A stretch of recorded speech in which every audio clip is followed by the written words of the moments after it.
शंकरं शंकराचार्यं केशवं बादरायणं सूत्रभाष्यकृतौ वन्दे भगवन्तौ पुनः पुनः।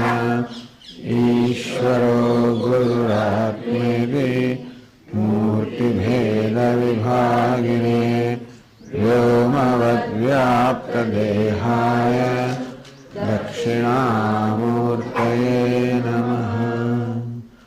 मंगलं दिशतु मे विनायको मंगलं दिशतु मे सरस्वती। मंगलं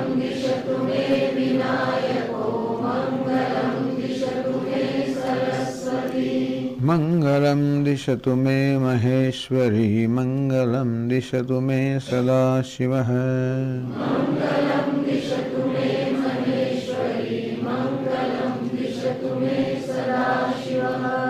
राहुग्रस्तदिवाकरेन्दु सदृशो माया समाच्छादनात्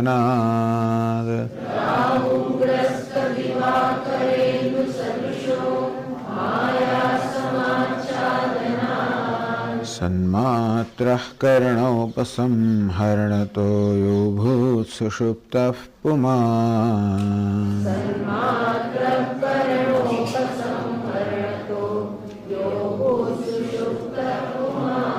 प्रागस्वाप्स्वमिति प्रबोधसमये यः प्रत्यभिज्ञायते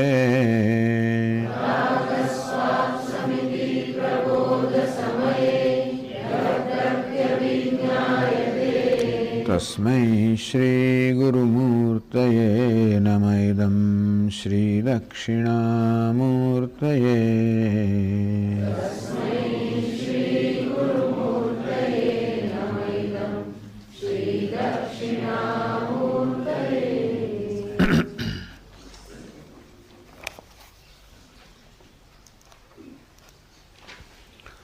सुषुप्तौ माया मूढ़ जडोन्धेव लक्ष्यते।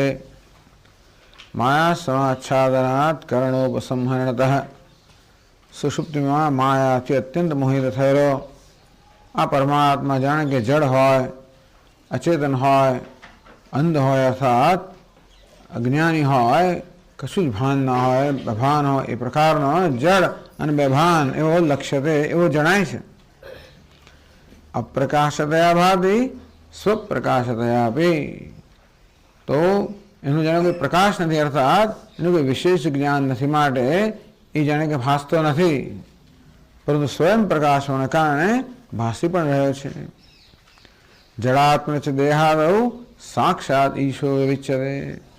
અને આ દેહ વગેરે જે જડ છે, જડતા જેનો સ્વભાવ છે, એવા દેહ ઇન્દ્રિય મન બુદ્ધિ જે ઉપાધિ છે એ સર્વને પ્રકાશિત કરનાર, અવભાષિત કરનાર, એમનાથી વિલક્ષણ આ ઈ મહેશ્વર તો પોતાના જ સ્વપ્રકાશમાં સ્વમહિમામાં પ્રતિષ્ઠિત છે. એશૈવ મોહિની નામ માયા શક્તિર્મહેશિતુ. આ મહેશ્વરની માયા શક્તિ છે જે સર્વને મોહ પમાડનારી છે, ત્યાં સુધી કે મહેશ્વરને પણ આચ્છાદિત કરનારી છે, મહેશ્વરમાં જ ભ્રમ જન્માવનારી છે. મોહાપોહ પ્રમાતૃણામ મોક્ષ ઇતિ અભિધીયતે. અને તેથી માત્ર આ મોહનો, માયાનો, અવિદ્યાનો અપોહ થવો, આ અવિદ્યાની નિવૃત્તિ થવી, બસ આટલું જ કરવાનું છે. મોક્ષ કોઈ પ્રાપ્ત કરવાનો નથી, એ તો નિત્ય પ્રાપ્ત છે, અર્થાત એ તો આત્માનું સ્વરૂપ જ છે, નિત્ય મુક્ત છે. અને તેથી આ બંધન એ માત્ર ભ્રમ છે, તેથી ભ્રમની નિવૃત્તિ. પણ આ ભ્રમ જન્મ્યો માયાને કારણે. માયાની બે પ્રકારની શક્તિ છે, આવરણ અને વિક્ષેપ.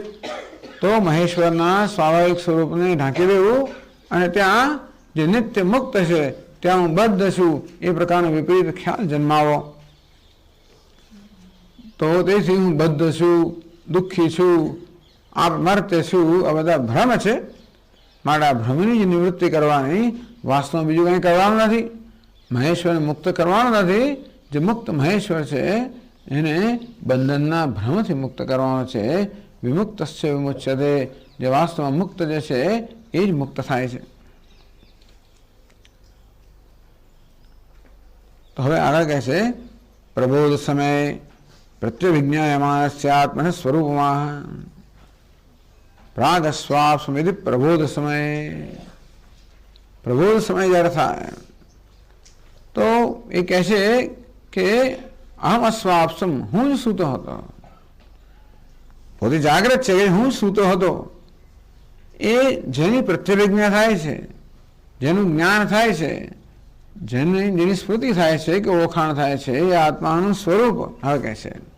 મોક્ષની વાત કરે, મોક્ષ ઇત્યવિધીયતે, તો જ્ઞાની પુરુષ તો માયાનો અપોહ થવાના કારણે મુક્ત બને છે, તો એ હવે પોતાની જાતે કઈ રીતે જાણે છે? એ માત્ર આ રોજની નિદ્રામાંથી મુક્ત થયું, પ્રબુદ્ધ થયું ને, પરંતુ અજ્ઞાન નિદ્રામાંથી પણ જાગૃત થયો છે. તો અજ્ઞાન નિદ્રામાંથી પ્રબુદ્ધ થયો છે એ જ્ઞાની પોતાને કઈ રીતે જાણે છે? અથવા તો જે આત્માનું દરેક મનુષ્યને પ્રાતઃકાળની અંદર સ્મરણ થાય છે કે હું સૂતો હતો, એ આત્માનું વાસ્તવિક સ્વરૂપ કેવું છે? જે આત્માને જાણવાને કારણે જે આત્મા વિશે મોહ દૂર થવાથી મનુષ્ય મુક્ત થઈ જાય, એ આત્માનું શું સ્વરૂપ છે? અંતેથી ટૂંકમાં આ રીતે પોતાના વાસ્તવિક સ્વરૂપમાં પ્રતિષ્ઠિત થવું, આત્મની અવસ્થાનમ, બસ પોતાના સ્વભાવમાં કે પોતાના સ્વાભાવિક રૂપમાં પ્રતિષ્ઠિત થવું, અવસ્થિત થવું, નિષ્ઠ થવું, પોતે જે છે તે હોવું. તો પોતાનું કયું સ્વરૂપ છે એ હવે વિશેના શ્લોકોમાં બતાવે છે. આ બધું વાર્તિકાની વિશેષતા છે. એટલે આ પ્રસંગોપાત અવિધ વસ્તુ પણ કહી દે, જેથી માત્ર અજ્ઞાનનું વર્ણન કરનારા આ શ્લોકની અંદર પણ મોક્ષની કે આત્માના સ્વરૂપની પણ વાત કરેલા છે. તો 3 શ્લોકો કહે છે. અવસ્થાત્રય નિર્મુક્ત दोषादिभिरनाविलः ईशिक एव सन्मात्रः न्यग्रोधकणिकोपमः बाह्याद् बाह्यदलोन्मुक्तः कदलीकन्दसन्निभः निरंशो निर्विकारश्च निराभासो निरंजनः पुरुषः केवलः पूर्णः रोच्यते परमेश्वरः.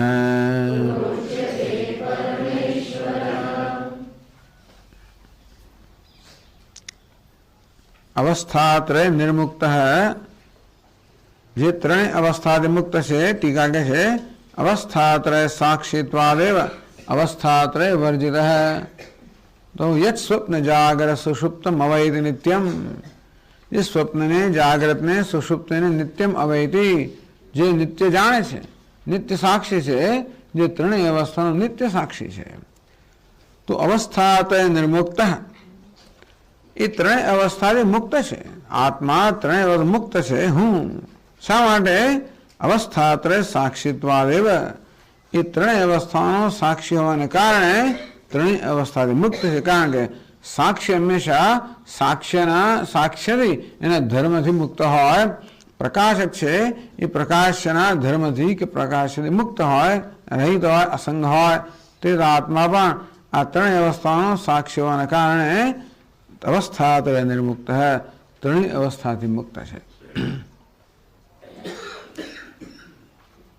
दोषादिभिः अनाविलः एवमपि देहादिभिः अनाविलः अकलुषितः साक्ष्य संबंधकृत दोषरहितः असंगत्वाद इत्यादि. એવું હોય એની સાથે સાથે दोषादिभिः अनाविलः, ચાલો ભાઈ ત્રણેય અવસ્થાઓથી રહિત હોય ખરો, ત્રણેય અવસ્થાથી મુક્ત હોય, તો એ ક્રોધી હોય, ધારો કે ટૂંકમાં કામી હોય, એવો દોષિત હોઈ શકે ને. 3 અવસ્થાને દોષ લાગુ ના પડતા હોય, પણ પોતાના સ્વયં દોષ હોય તો કે અનાવિલ અકલુષિત. અનાવિલ એક જાતિ છે ને, અહીંયા આગળ જ્ઞાતિ, અકલુષિત તો કોઈ તો કલુષિત નથી, તો અકલંકિત અકલંકિત અકલુષિત બધા પ્રકારના કલંક કે કલુષ કે મલિનતા કે બધા પ્રકારના મલથી દોષથી રહિત છે. સાક્ષ્ય સંબંધકૃત દોષ રહિત, જે કે દોષ બધા સાક્ષ્યમાં છે, દૃશ્યમાં છે, અને દ્રષ્ટા આ દૃશ્યના બધા જ દૃશ્યથી સરળ રીતે અલિપ્ત છે. અસંગત્વા ઇત્યર્થ, અસંગ હોયમ પુરુષ સ તત્ર પશ્યતિ અનન્વાગતસ્તેન ભવતી. જાગ્રત અવસ્થાના અનેક પ્રકાર અનુભવ કરે, પુણ્યના પાપના સુખના દુઃખના અનેક અનુભવ કરે, બધું એમને એમ છોડીને સ્વપ્નમાં જતો રહે. જાગ્રતમાં કેટલી લડાઈ કરતો હોય છે કે મારું ચિંતા કરી કરીને, પણ અહીં છોડીને સ્વપ્નમાં જતો રહે. ત્યાં પછી નવું જગત ઊભું કરે, ત્યાં વળી પાછું જે કે અનુભવે એ બધાથી અનન્વાગત સ્થેન ભવતી, કોઈ જાતનો એની સાથે સંબંધ હોતો નથી. તેથી સ્વપ્નને ત્યાં ત્યાં છોડીને સુષુપ્તિમાં જતો રહે. ત્યાં જે અનુભવ કરતો હોય એ છોડી જાગ્રતમાં આવતો રહે. એટલે આ રીતે આવું છોડી જવાની એમાં તાકાત છે.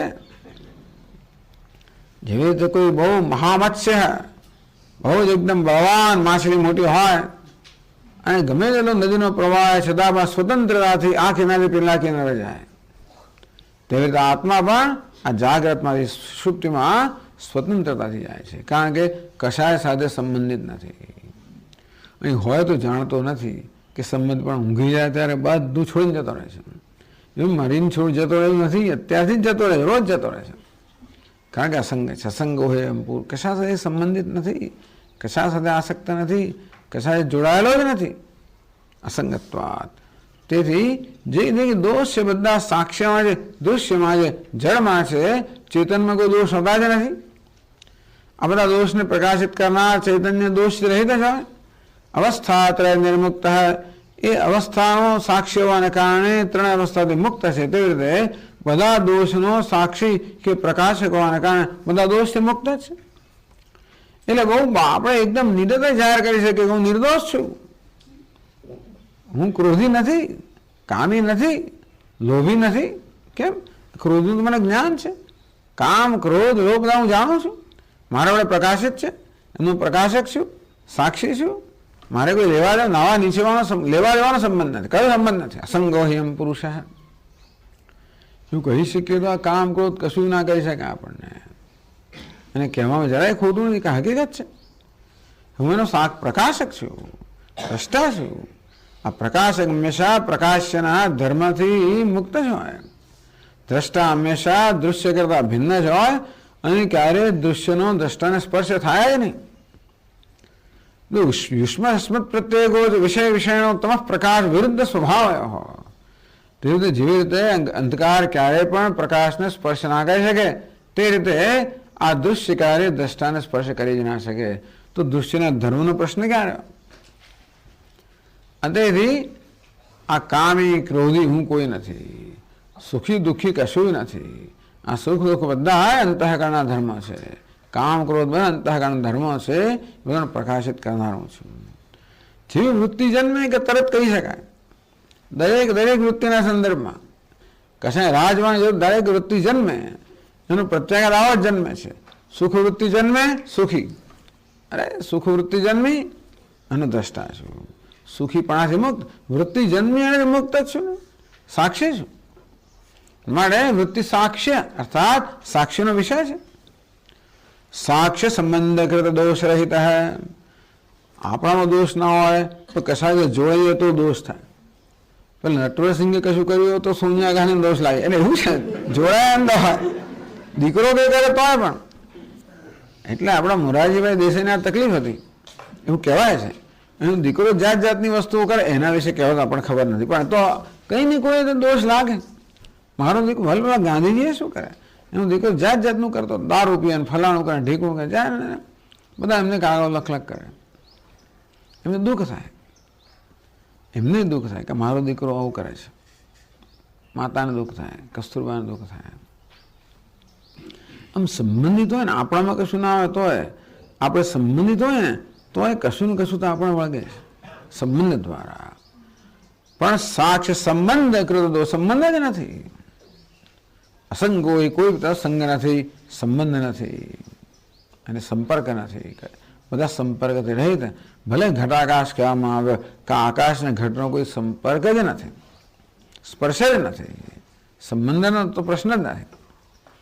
તેથી દોષાદેવી અનાવિલ, બધા પ્રકારના દોષ વગેરેથી, ટૂંકમાં જે કે દોષ હોય, રાગ દ્વેષ કામ ક્રોધ, જે કે દોષ હોય બધા ઉપાધિના સ્તર પર રહેલા છે, એ બધાથી હું બધાથી અકલંકિત છું, એટલે અસંગ છું. अस्यात्मनः सदैक रूपत्वम इंद्रिय अगोचरत्वम जो दृष्टांताभ्यामाह. आत्मा सदा एक रूप है, सदैक रूप रूपाय विष्णवे प्रभु, सदा एक रूप છે. ટૂંકમાં એના રૂપમાં ક્યારેય પરિવર્તન થતું નથી. હમણાં કરતા અને પછી ભોગતા અને પછી સુખી અને દુઃખી એવું પરિવર્તનશીલ નથી, સદા એક રૂપ. એ સદા એક રૂપ ક્યારે હોય? એનું રૂપ ના હોય ત્યારે જ હોય. કશું પણ રૂપ હોય ને તો કંઈ ને કંઈ આક્રમણ થવાનું છે. કશું કંઈક મર્યાદા આવે એટલે બહારની વસ્તુ કંઈ અસર કરવાની છે. એક મર્યાદા આવે, ભલે તમે બધી ફેન્સિંગ બાંધો, કમ્પાઉન્ડ વોલ બાંધો તોય પણ પેલા આપણા એક્સપ્રેસ હાઈવે પર જઈએ તો જોઈએ આમ બધા ક્યાંક ક્યાંક તોડી નાખ્યું હોય, આમ ચડી ગયો અને નીચેથી જાય ઉપર કશું જ થવાનું છે. કંઈક મર્યાદા આવે એટલે બહારના પરિબળો કશી કરવાના છે. કોઈ મર્યાદા જ નથી. અંતેથી એક સદા એક રૂપ, જેને કહેવાય એટલે એક રસ. તો પ્રજ્ઞાન ઘન એવા સદ પ્રજ્ઞાન ઘન, ટૂંકમાં જેમાં એના રૂપમાં કોઈ પ્રકારનું પરિવર્તન, બંને રીતે કોઈ બહારના પરિબળો નથી જે આના રૂપમાં પરિવર્તન લાવે, કે સ્વયંમાં એવું કશું નથી પરિવર્તન પામે. બે પ્રકારના પરિવર્તન, બે પ્રકારના કારણથી પરિવર્તન હોઈ શકે. ક્યાં તો બહારની વસ્તુ મારામાં પરિવર્તન લાવી શકે, મને પ્રભાવિત કરી શકે. હું શાંતિથી બેઠો તો કંઈ શરણગલી કર્યા કરે એમ કરી કરીને ઘણા લોકોને ટેવ હોય છે ને, ઘણા બાળકોને ટેવ હોય, પેલું મોટું નાનું હોય તો મોટા નામ કર્યા કરે એમ કરીને ચીડાવે, ગમે તે કરે. અને એ રીતે બીજાના પ્રભાવ, ટૂંકમાં દુનિયાના પ્રભાવથી હું દુનિયા કદાચ જુદો હોઉં અને એ રીતે મારી કોઈ મર્યાદા હોય તો દુનિયાના પ્રભાવથી પ્રભાવિત થવું તો કંઈક થાય મને. અને ઘણી વાર અંદર જ કંઈ ગડબડ હોય, દૂધને એમને રાખો તો દહીં થઈ જાય કે અંદર જ વિકારીપણું છે. અને તેથી આ બંને રીતે રૂપમાં પરિવર્તન આવી શકે. સદૈક રૂપ અદ્વિતીય હોવાને કારણે એવું કોઈ એનાથી અન્ય છે જ નહીં જે એનામાં કોઈ પ્રકારનો એને પ્રભાવિત કરી શકે. અને સ્વયં નિરવયવ છે, નિત્ય શુદ્ધ છે, માટે એની અંદર પણ એવું કશું નથી જે એનામાં પરિવર્તન લાવી શકે. સદૈક રૂપોહમ, સદા એક રૂપ છું, મારામાં કોઈ પરિવર્તન નથી. આ કર્તૃત્વ ભોગતૃત્વ કશું મારામાં છે નહીં, એ સર્વનો હું તો અધિષ્ઠાન છું. ઇન્દ્રિય અગોચરત્વમ, તો જે દૃશ્ય હોય ઇન્દ્રિય ગોચર હોય, દ્રષ્ટા કેવો હોય, ઇન્દ્રિય ગોચર ના હોય. વિજ્ઞાતારમ રે ખીન વિજાનીયાત, આ જાણનારને કેમ જાણી શકાય? જાણનાર તો બધી જાણવાની પ્રક્રિયાઓથી પરે હોય. જાણવાની એટલે કે જાણવાના સાધનોથી, ઇન્દ્રિયોથી. તો આ બે વસ્તુ છે. તો જે પરમાત્માનું આપણને પ્રાતઃકાળની અંદર સ્મરણ થાય છે, જે તો સ્મરણ થાય છે, પણ જે વાસ્તવમાં પરમાત્મા છે એ એક તો અવસ્થાત્ર નિર્મુક્ત, દોષાદિ અનાવિલ, પછી ઈશિક એવ સન્માત્ર, સન્માત્ર માત્ર છે જ, સન્માત્ર માત્ર સત સ્વરૂપ છે, એટલે એમાં સત સિવાય કાંઈ જ નથી. તો સમય આપણે સચ્ચિદાનંદ છે, પણ ચિત્ત કે સત કરતા જુદું નથી, કે આનંદ સત કરતા જુદું નથી. સતમાન સન્માત્ર કે ચિન્હ માત્ર કે આનંદ ઘન પ્રજ્ઞાન ઘન, આવી રીતના શબ્દ પ્રયોગ થાય. પ્રજ્ઞાન ઘન એટલે માત્ર પ્રજ્ઞાન, એની વચ્ચે કશી વસ્તુને પણ અવકાશ નથી. પેલું સ્પંજ હોય તો અંદર ઘણી બધી અંદર બધા હવાના ઘણા બધા નાના નાના પેલા પોકેટ હોય, એવું કશું આમાં હોય નહીં. કોઈ વસ્તુ એવી નથી હોતી આમ ભલે આપણે નક્કર દેખાતી હોય વસ્તુ, છતાંય પણ અત્યંત સૂક્ષ્મ જંત્ર જોઈએ તો આમાં ઘણા બધા આકાશ દેખાય, પણ અવકાશ ઘણો દેખાય. ભલે આમ નક્કર દેખાતું હોય, પણ ખરેખર તો જેને અણુ કહેવામાં આવે છે એમાં પેલું પ્રોટોન ઇલેક્ટ્રોન મોટા ભાગની એમાં તો હવા અવકાશ જ છે. આમાં 99.99% તો અવકાશ જ છે, ભલે નક્કર દેખાતું હોય, પણ 99.99% 98% તો બધા નક્કર દેખાય, એટલું ફેર નથી આવતો. એટલે કહેવા દે નક્કર વસ્તુઓ પણ એકરૂપ નથી હોતી, અંદર ઘણી બધી વસ્તુઓ હોય છે. એક રસ, આ તો એક રસ સન્માત્ર, સત સિવાય બીજી કોઈ વસ્તુનો અવકાશ, એટલે માયા કશાનો અવકાશ નથી અંદર. સન્માત્ર ચિન્ માત્ર આનંદ ઘન ઈશી કૈવ સન્માત્ર. પેલું ઈશી કે શું છે સમજાવે ટીકાકાર. મુંજ તૃણ પુંજાંત શલાકા ઈશિકા ઇતિ ઉચ્યતે.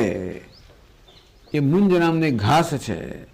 મુંજ તૃણ, તૃણ ઘાસ, આ મુંજ નામનું ઘાસ છે. એના મુંજ તૃણ પુંજ, એના સમૂહ જે હોય એમાં અંત શલાકા, આ ઘાસની અંદરની શલાકા નાનકડી એકદમ બહુ જ સૂક્ષ્મ સળી, એક સળી જેવી હોય, એટલે માત્ર હોવું જ, ટૂંકમાં એટલું સૂક્ષ્મ છે. ઈશિકા ઉચ્ચતે, એને દ્રષ્ટાંત કહ્યું સદા એક રૂપત્વમ. આપણે સમજી લેવાનું કે સદા એક દ્રષ્ટાંત કહ્યું છે. ઈશી કૈવ સન્માત્ર, આ દ્રષ્ટાંતો જે સમજાવે છે સમજી લેવાના છે ટૂંકમાં. પણ ઈશી કે અમે જ કહ્યું ઈશી કૈવ સન્માત્ર, જેમ પેલી ઈશિકા કે ઈશિકા કહો. એટલે ટીકાકાર કહે છે અસ્ય શબ્દસ્ય ઉભયલિંગત્વેન પુંસ્ત્વેન નિર્દેશ. આમ તો ઈશિકા કે ઈશિકા અભિજાતનો શબ્દ વપરાતો, પણ ઈશિકઃ કયો, એટલે ટૂંકમાં પુલ્લિંગમાં પણ આ શબ્દનો પ્રયોગ છે. ઈશિકા એટલે નાનકડી અત્યંત સૂક્ષ્મ સ્તરે, કદાચ એવું છે જ કે ઈશિકા જે છે એટલે જે શલાકા છે એ શલાકા એકદમ નક્કર કે ઘન હોવાના કારણે એમાં બીજું કોઈ પ્રકારનું વ્યવધાન કે બીજું કોઈ પ્રકારનું અંતર નહીં હોય એવું હશે. પણ ટૂંકમાં એને સદા એક રૂપતાના દ્રષ્ટાંત તરીકે અહીંયા પ્રસ્તુત કરવામાં આવ્યું. મીઠાનો ગાંગડો ખરો, મીઠાના ગાંગડામાં ઘણી બધી અંદર હવા તો હોય છે, અવકાશ હોય છે. પણ ફોર ઓલ પ્રેક્ટિકલ પર આપણે વ્યવહારની દ્રષ્ટિએ જોવા જઈએ તો એ નજીકમાં નજીક દ્રષ્ટાંત છે. એક દૃષ્ટાંત એવું ના હોય જે બધી રીતે પેલા દાર્ષ્ટાંતને અનુરૂપ હોય, અને તેથી એનું તો ઉપમા જ નથી ને. ન તસ્ય પ્રતિમા, એની કોઈ પ્રતિમા નાસ્તી, એની ઉપમા જ નથી કોઈ. છતાં પણ ઉપમા કોઈનો કોઈ આપે, આકાશ જેવી ઉપમા આપે, અને પછી એવી જાત જાતની ઉપમા આપે, પણ કોઈ વસ્તુ એની તુલના તો ન જ કરી શકે. પછી ઇન્દ્રિય અગોચરત્વ, ન્યગ્રોધ કણિકોપમ. ન્યગ્રો એટલે વડ, વડની કણિકા, વડ કણિકા સમાન, એટલે અણુ સમાન, એટલે દેખાય ને લગભગ એમ કહેવાય. એટલે અણુનું દૃષ્ટાંત આપવું હોય, તમારે અત્યંત સૂક્ષ્મ પદાર્થનું દૃષ્ટાંત આપવું તો આ વટ કણિકા, આ વટનું જે પેલું બીજ છે એ નાનામાં નાનું છે, અણુ જેવું કહી શકાય. એટલે ઇન્દ્રિય અગોચર, ટૂંકમાં ઇન્દ્રિય ગોચર દેખાય નહીં. અથવા એમ કહી શકાય છાંદોગ્ય ઉપનિષદની વાત કરીએ તો આ વટકણિકાના સંદર્ભમાં ત્યાં આગળ કહેવામાં આવ્યું, એટલે કહ્યું છે અહીંયા આગળ શ્વેતકે ઉદ્દાલકજી અને શ્વેતકેતુના દ્રષ્ટાંતમાં. તો શ્વેતકેતુને જ્યારે ઉપદેશ કરવામાં આવે ત્યારે એક એ હંમેશા પાછું કે ભૂ એવામાં ભગવાન વિજ્ઞાપયતું, ભગવાન મને વળી પાછા કહો, બીજી રીતે કહો. તો કયું ન્યગ્રોધ ફલમ અત આહરયતી. ગુરુજી કહે છે કે જે ભાઈ એક વડનો ટેટો લઈ આવો, ઇદમ ભગવયતી, તરત લઈ આવો. નો ટેટો લાવવાનો કહ્યું, વડનો ટેટો લઈ આવો. આજ્ઞા કે છે શિષ્ય તો જે કે એ પ્રમાણે કરનારો છે. શ્વેતકેતુ તથા ચકાર, તરત શ્વેતકેતુએ આજ્ઞાનું અનુસરણ કર્યું. શ્રીદંફન આહૃણ હે ભગવતી દર્શિતવંતમ પ્રત્યાહ. લો ભગવાન આ વટનો પેલો ટેટો છે. ભિંધી, તમે કહ્યું ભિંધી, તો ભાઈ એને તોડ. ભિન્નમ ભગવા, તરત એને તોડ્યું. કિમત્ર પશ્યસી, એ શ્વેતકેતુ હવે તને એમાં પછી એક તો એનો વટનો ટેટો એને તોડે શું દેખાય? તો કહે છે કે અણવહી વહીમાં ધાના ભગવતા, અણુ જેવા નાનકડા બધા બીજ દેખાય છે મને તો. આસામ અંગ એકામ ભિંદી. એ પુત્ર આમાંનું એક વટકણિકા લઈને એને વળી પાછું તું ભાંગ. ભિન્ના ભગવતી, લો ભગવાન આ તોડ્યા. કિમત્ર પશ્યસી, તને આમાં શું દેખાય છે? ન કિંચન ભગવતી, ભગવાન મને કાંઈ દેખાતું નથી. આટલો મોટો વડ, એનો એક ટેટો, એને તોડ્યો તો અનેક બધી વટકણિકાઓ અણુ જેવી, એમાં એક લઈને તોડી તને શું દે? કાંઈ દેખાતું નથી. ઇન્દ્રિય ગોચરત્વનો દ્રષ્ટાંત. તમોવાચ યમ વૈ સૌમ્ય તત્ અણિમાનં ન નિભાલયસે. તો જો તને સૌમ્ય કંઈ દેખાતું નથી, તને આ વટના કણિકાની અંદર એમાં આખું વટ વૃક્ષ રહેલું છે. તેવી રીતે આ સતમાં સમગ્ર જગત રહેલું છે. પણ આ સત કેવું છે? ઇન્દ્રિય અગોચર. બસ એવું દ્રષ્ટાંત આપ્યું. કંઈ અંદરની આંખે દેખાતું નથી, એ દ્રષ્ટાંત આપ્યું સૂક્ષ્મતાનું. અંતે રીતે પરમાત્મા કેવો છે? ઇન્દ્રિય અગોચર. એટલે ઇન્દ્રિય અગોચરતામાં ઇન્દ્રિયને ગોચર નથી. એટલે કે એ શબ્દમાં સ્પર્શમાં રૂપમ વગેરે શબ્દ સ્પર્શ રૂપ એવા કોઈ પ્રકારના એના ગુણો નથી, એનો કોઈ આકાર નથી, અને માટે ઇન્દ્રિયોનું દૃશ્ય ના બની શકે. વાસ્તવમાં ઇન્દ્રિયોનો દ્રષ્ટા છે, ઇન્દ્રિયનો પ્રકાશક છે, અને એટલા માટે ઇન્દ્રિયને અગોચર છે. તો એના માટે આ દૃષ્ટાંત આપ્યું. ન ગ્રોધ કણિકોપમ, વટવૃક્ષની કણિકા સમાન. તસ્ય અંત એવું ઉપલભ્યત્વમ દૃષ્ટાંતેના. આ પરમાત્મા જ આવો છે, એને ક્યાં જાણવાનું છે? એને જાણવા કઈ જગ્યાએ નજર કરવી? આ ભગવાનને ક્યાં શોધવા? અંત એવું ઉપલભ્યત્વમ, તો કે એને અંદર શોધવાનો છે. એ દ્રષ્ટાંતથી આવે છે કે અંદર શોધવાનો છે. તસ્માદ વા એ તસ્માદ અંદર સમયાત અન્યોંતરાત્મા પ્રાણમય મનોમય વિજ્ઞાનમય આનંદમય. એમ કરી કરીને પંચકોશના આ વિવેકથી આપણે જે રીતે એક આંતરયાત્રા કરાવે છે. તો એ બાહ્યાત બાહ્ય દલોન્મુક્ત કદલી કંદ સન્નિવ. તો એ કેળ હોય છે, એ કેળનું પેલું જે થડ હોય છે, તો કેળનો સ્તંભ જે હોય છે, એ બધા અનેક પળનો બનેલો હોય છે. એક એક પળ આપણે ખોલતા જઈએ. બાહ્યાત બાહ્ય દલ, બાહ્યથી બહારથી રહેલું જે દળ છે, એનું જે પળ છે, એને આપણે ખોલતા જઈએ, ઉખાડતા જઈએ. એટલે છોલતા જઈએ કે ઉખાડતા જઈએ, કાઢતા જઈએ. દલોન્મુક્ત કદલી કંદ સન્નિવ. અને પછી કદલી એટલે કે આ કેળનો જે કંદ રહે, જે અંદર જે કે થડ રહે, એના જો ટૂંકમાં આ કદલી સ્તંભ, કેળનો સ્તંભ છે, એ અનેક આવા બધા પળ, અનેક બધા પળ ધરાવનારો છે. એક એક પળ આપણે કાઢતા જઈએ, એમ કરીને બધા પળ કાઢીએ તો અંદર જે છે એ પ્રકારનો છે. તે રીતે આપણું વ્યક્તિત્વ જાણે કે અનેક પળોનું બનેલું છે, પંચકોશનું બનેલું છે. એક પછી એક કોષ આપણે કાઢતા જઈએ તો પછી અંતરતમ એ આત્માનું દર્શન કરવાનું છે. યો વેદ નિહિતમ ગુહાયામ પરમે વ્યોમન. તો જે ગુહા અર્થાત હૃદય ગુહાની અંદર જે પરમ વ્યોમ અર્થાત જે શુદ્ધ અંતઃકરણ છે, આકાશ છે, એટલે શુદ્ધ અંતઃકરણ છે, ત્યાં જે વિરાજમાન છે, ત્યાં દર્શન કરવાના છે. એટલે ભગવાનને જોવા ક્યાં જવું? કયા મંદિરમાં? તો હૃદય મંદિરમાં. એટલે દ્વાર ખોલવા પડે, એટલે કે ટૂંકમાં હૃદયને શુદ્ધ બનાવવું પડે. તો આત્મા તો હૃદયમાં પ્રકાશ જ છે, પણ હૃદયમાં અશુદ્ધિ તો અશુદ્ધિઓ પણ જોડે પ્રકાશ. એટલા માટે એ અશુદ્ધ ઉપર જણાય છે આપણને. આત્મા જણાય જ છે અને હૃદયમાં જ જણાય છે, પણ અનેક અશુદ્ધિઓને કારણે અશુદ્ધ રૂપે જણાય છે. અશુદ્ધિ દૂર થતાં એ પરમાત્માના મૂળ સ્વરૂપમાં જણાય. તો એટલે કે ટૂંકમાં પરમાત્મા અન્વેષણ કરવું હોય તો એ અંતરતમ આપણા વ્યક્તિત્વના અંતરમાં નજર કરવાની છે, આ ભગવાનને ના દર્શન કરવા માટે. ઈશ દર્શનમ સ્વાત્મ રૂપતઃ, પરમાત્મા દર્શન આત્મરૂપે કરવાનું છે. ઉક્ત દૃષ્ટાંત વશાદેવ સાવયવત્વ પરિચ્છેદ વિકારિત્વાદિ સ્યાદિ શંકામ વારયતિ. આ દૃષ્ટાંત આપવામાં આવ્યા પેલું ઈશિકાનું દૃષ્ટાંત આપ્યું. ઈશિકા શલાકા એ જ ઈશિકા. પછી વટવૃક્ષના પેલું એનું વટકણિકાનું દૃષ્ટાંત આપવામાં આવ્યું અને કદલી સ્તંભનું દૃષ્ટાંત આપવામાં આવ્યું. તો કોઈને એમ લાગે કે આ તો સાવયવ, તો આ બધા અવયવવાળા છે, પરિચ્છિન્ન છે, વિકારી છે. વટકણિકા નાનકડો હોય, પરિચ્છિન્ન. ઈશિકા અનેક બધા પળમાંથી પણ કાઢવાની હોય છે. વિકારિત્વાત, આ કદલી સ્તંભ પર છે, દરેક વસ્તુ નષ્ટ થવા યોગ્ય છે.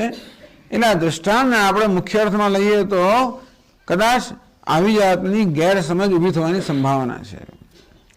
કે દરેક દૃષ્ટાંતની મર્યાદા હોય ને, એટલે દરેક દૃષ્ટાંત કંઈક કામ કરે ખરું, પણ એ દૃષ્ટાંતના કયા અંશને લેવાનો એ જો બરોબર સમજ ના હોય તો નવા પ્રશ્નો ઊભા કરે.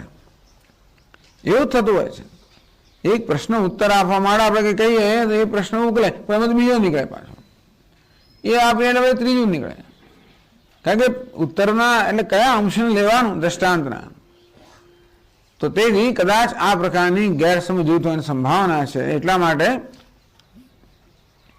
એની શંકા વારે હતી કે આત્મામાં અવયવિત્વ નથી, નિરંશ છે, પરિચ્છેદ નથી, અપરિચ્છિન્ન છે, વિકારી નથી, નિર્વિકાર છે. એટલે કહ્યું નિરંશો નિર્વિકારશ્ચ નિરાભાસો નિરંજન. નિરંશ નિરવયવ, એને કોઈ અંશ નથી, અવયવ નથી, નિરવયવ. ભલે દૃષ્ટાંત આપ્યું તમે ઈશિકા કહો કે ભાઈ કદલી સ્તંભ કહો, બધાને અવયવ હોય. વાસ્તવમાં આત્મા અવયવ રહિત છે, નિરંશ છે, કોઈ અંશી ભાવ નથી, કોઈ સ્વગત ભેદ નથી. નિર્વિકારશ છે, કોઈ પ્રકારના વિકાર રહિત છે. નિરાભાસો નિરંજન. નિરાભાસ જન્ય જ્ઞાન અવિષય. નિરાભાસ તો જે ભાસતો નથી. કઈ રીતે ભાસતો નથી? જેમ ઘટપટા આપણા જ્ઞાનમાં ભાસતો હોય તે પ્રકારે જે ભાસતો, એટલે કે જન્ય જ્ઞાન અવિષય હે. એનું જ્ઞાન એવું નથી કે જન્ય હોય, અથવા જન્ય જ્ઞાનનો વિષય. એટલે ઘટ જ્ઞાન, પટ જ્ઞાન, મઠ જ્ઞાન એ દરેક જ્ઞાન જન્મતું હોય છે. ઇન્દ્રિયોનો ઘટ સાથે સંપર્ક થાય એટલે ઘટ જ્ઞાન જન્મે. પછી ત્યારે સંપર્ક હટે ને પટ સાથે સંપર્ક થાય, પટ જ્ઞાન જન્મે. આમ જે વિષયોનું જ્ઞાન છે બહુ જન્ય જ્ઞાન, એટલે દરેક જ્ઞાનનો જન્મ થતો હોય છે. તો આત્મજ્ઞાન જન્મતું કે ના, આત્મા તો જ્ઞાન સ્વરૂપ છે માટે જન્મતું નથી. બધા જન્મના જ્ઞાનની અંદર જે વાસ્તવમાં નિર્વિકાર રૂપે એક અધિષ્ઠાન રૂપે રહેલું છે એ નિર્વિશેષ જ્ઞાન, એટલે કે છે જન્ય નિરાભાસ. તો એ ભાસતો નથી. જે વસ્તુ ભાસે એ હંમેશા પ્રકાશિત થયેલી હોય તો કે આ તો સર્વ ભાષક છે, એટલે નિરાભાસ. નિરાભાસો નિરંજન. અંજન એટલે કે તો અંજન એટલે મલિનતા. એ નિર્લેપ નિરંજન. નિર્લેપ કશી વસ્તુથી લેપાયમાન નથી. ટૂંકમાં નિર્મલ. નિરંજન એટલે કોઈ પ્રકારના મલથી રહિત, કોઈ પ્રકારના લેપથી રહિત. એમાં એવું છે ને કે ઘણી વસ્તુ શુદ્ધ હોય ખરી, પણ કશીક વસ્તુના સંયોગને કારણે અશુદ્ધ બની જાય. ગંગા જે સ્વયં પવિત્ર હોય તો એમાં કોઈ અપવિત્ર વસ્તુ પડે તો અપવિત્ર થઈ જાય. તેમ ભગવાન કદાચ સ્વયં શુદ્ધ હોય કે પવિત્ર હોય પણ માયા વગેરેના સંબંધી અપવિત્ર ના તો નહીં. નિર્લેપ એને કોઈ વસ્તુ લેપાયમાન ન. કારણ કે જીવિત રજ્જુ ક્યારે સર્વ વગેરે લેપાયમાન ન થાય તેવી રીતે પરમાત્મા કશાથી લેપાયમાન. જે લેપાયમાન કરનાર જેવું મિથ્યા છે. મિથ્યા ક્યારે સત્યને કોઈ રીતે પ્રભાવિત ના કરી શકે.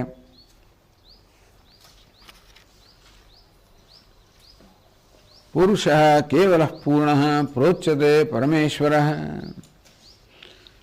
તો કેવલ એકલો અટુલો ઉપાધિ સંસર્ગ રહિત. આપણે ભગવાન પણ શિવ પણ છે ને શક્તિ પણ છે. અર્ધનારીશ હોય છે ને, એટલે નારી કે શક્તિ તો બરાબર એમના અર્ધવા ભાગમાં વિરાજમાન છે. એટલે ભગવાન તો આવી રીતે ઉપાધિના સંસર્ગ વાળો જણાય છે ને, તો કે નહીં કેવલ એ તો ખાલી દેખાય જ છે.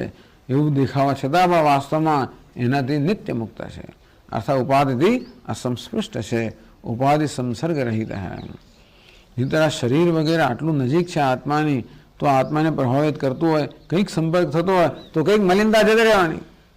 ઉપાધિની મર્યાદા છે, મલિનતા છે, પવિત્રતા છે. કોઈ આત્માને પવિત્ર બનાવે કે નહીં? ઉપાધિ સંસર્ગ રહિત કેવલ પૂર્ણ, अपरिच्छिन्न, देश काल वस्तु वगैरह सर्व प्रकारना परिच्छेदથી મર્યાદાથી રહિત.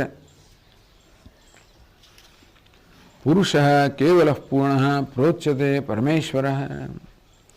पुरुष पुरुषेनात् पुरुष એટલે ચૈતન્ય, ચૈતન્યાત્મા. તો આ ચૈતન્ય જે પૂરી અર્થાત નગરીમાં નિવાસ કરનાર છે, તો દરેક ઉપાધિમાં નિવાસ કરતો હોવાને કારણે કે જગતરૂપી પુરીમાં નિવાસ કરતો હોવાને કારણે સર્વનો આત્મા છે, જગતનો આત્મા છે એવો ચૈતન્ય. કેવલ એટલે અદ્વિતીય, પૂર્ણ અપરિચ્છિન્ન, પ્રોચ્યતે પરમેશ્વર. પરમેશ્વર આવો કહેવાય છે. પરમેશ્વરને આવું નિરાભાસો નિરંજન પુરુષ કેવલ પૂર્ણ પ્રોચ્યતે. એટલે બધા શાસ્ત્રો છે બધાનું અહીંયા આગળ સંકલન કરી દીધું કે આ રીતે શાસ્ત્રોમાં કે વિદ્વાનો કે શાસ્ત્રો એ પુરુષ કે પરમાત્માને આ રીતે કહે છે. એટલે ટીકા કે એવમ વિદ પરમેશ્વર એવ, આ પ્રકારના પરમેશ્વર છે એને જ પુરુષ આત્મા. ક્યાંક એને પુરુષ કહેવામાં આવે, ક્યાંક એને આત્મા કહેવામાં આવે, ક્યાંક પરમાત્મા કહેવામાં આવે, ક્યાંક પરમેશ્વર કહેવામાં આવે. ટૂંકમાં ક્યાંક એને બ્રહ્મ, આ બધા જુદા ભિન્ન નામથી છે. શાસ્ત્રમાં પરમેશ્વર કે પરમાત્માને આ ભિન્ન ભિન્ન નામથી કહેવામાં આવે છે. પ્રોચ્યતે સર્વ વેદાંતેષુ ઇત્યર્થ. બધા વેદાંતમાં શાસ્ત્રમાં આ પરમેશ્વરને આ રીતે કહેવામાં આવે છે. ઉક્ત લક્ષણ ઈશ્વરાત્મન સર્વ પ્રપંચ ધર્મ વિલક્ષણ સ્વભાવત્વમ શ્રુત્યુક્તમ વિશદયતિ. ઉક્ત લક્ષણેશ્વરાત્મન, ઉક્ત લક્ષણ ઈશ્વર જે આત્મા છે, તો જેના લક્ષણ આ પ્રકારે કહેવામાં આવ્યા, નિરંશ સત્સન્માત્ર, નિરંશ નિરાભાસ, નિરંજન, કેવલ, પૂર્ણ, આ પ્રકારે જેના લક્ષણ કહેવામાં આવ્યા એ ઈશ્વર. ઈશ્વર તો આત્માનું નામ છે. આત્માને જ ગૌણ અર્થમાં ઈશ્વર કહેવામાં આવે છે. ઈશ્વર નામની કોઈ મુખ્ય વસ્તુ સ્વીકારાતી નથી. એટલે ખરેખર સર્જન કરનાર ને પાલન કરનાર એવો પરમાત્મા મુખ્ય અર્થમાં સર્જન કરનાર નથી. તો માયાને કારણે એને સૃષ્ટા પાલક વગેરે એ પ્રકારની ઉપાધિ મળે છે. સ્વયંમાં તો એ નિર્વિકાર જ છે. એ સ્વયં કોઈ સર્જન કરતો નથી, પરંતુ એની સન્નિધિમાં સર્જન થતું હોય છે. એવું એટલે જ એને ઈશ્વર ગૌણ અર્થમાં કહેવાય. ઈશ્વરાત્મન સર્વ પ્રપંચ ધન વિલક્ષણ સ્વભાવત્વમ. આ પરમાત્મા પ્રપંચના બધા જ ધર્મથી વિલક્ષણ છે. પ્રપંચ એટલે સંસારનો, જગતનો, ઉપાધિનો, આ જળનો કોઈ પ્રકારનો ધર્મ, કોઈ પ્રકારની મર્યાદા એની ક્યારે સ્પર્શતી નથી. એ બધું શાસ્ત્રમાં જે કહેવામાં આવ્યું છે વિષયદયથી એ સ્પષ્ટ કરે છે. પછીના 2 શ્લોકમાં કહે છે, વાચો યત્ર નિવર્તન્તે મનો યત્ર વિલીયતે એકી ભવન્તિ યત્રૈવ ભૂતાની ભુવનાની ચ સમસ્તાની ચ તત્વાની સમુદ્રે સિંધવો યથા કશોકસ્તત્ર કો મોહઃ એકત્વમનુપશ્યતઃ.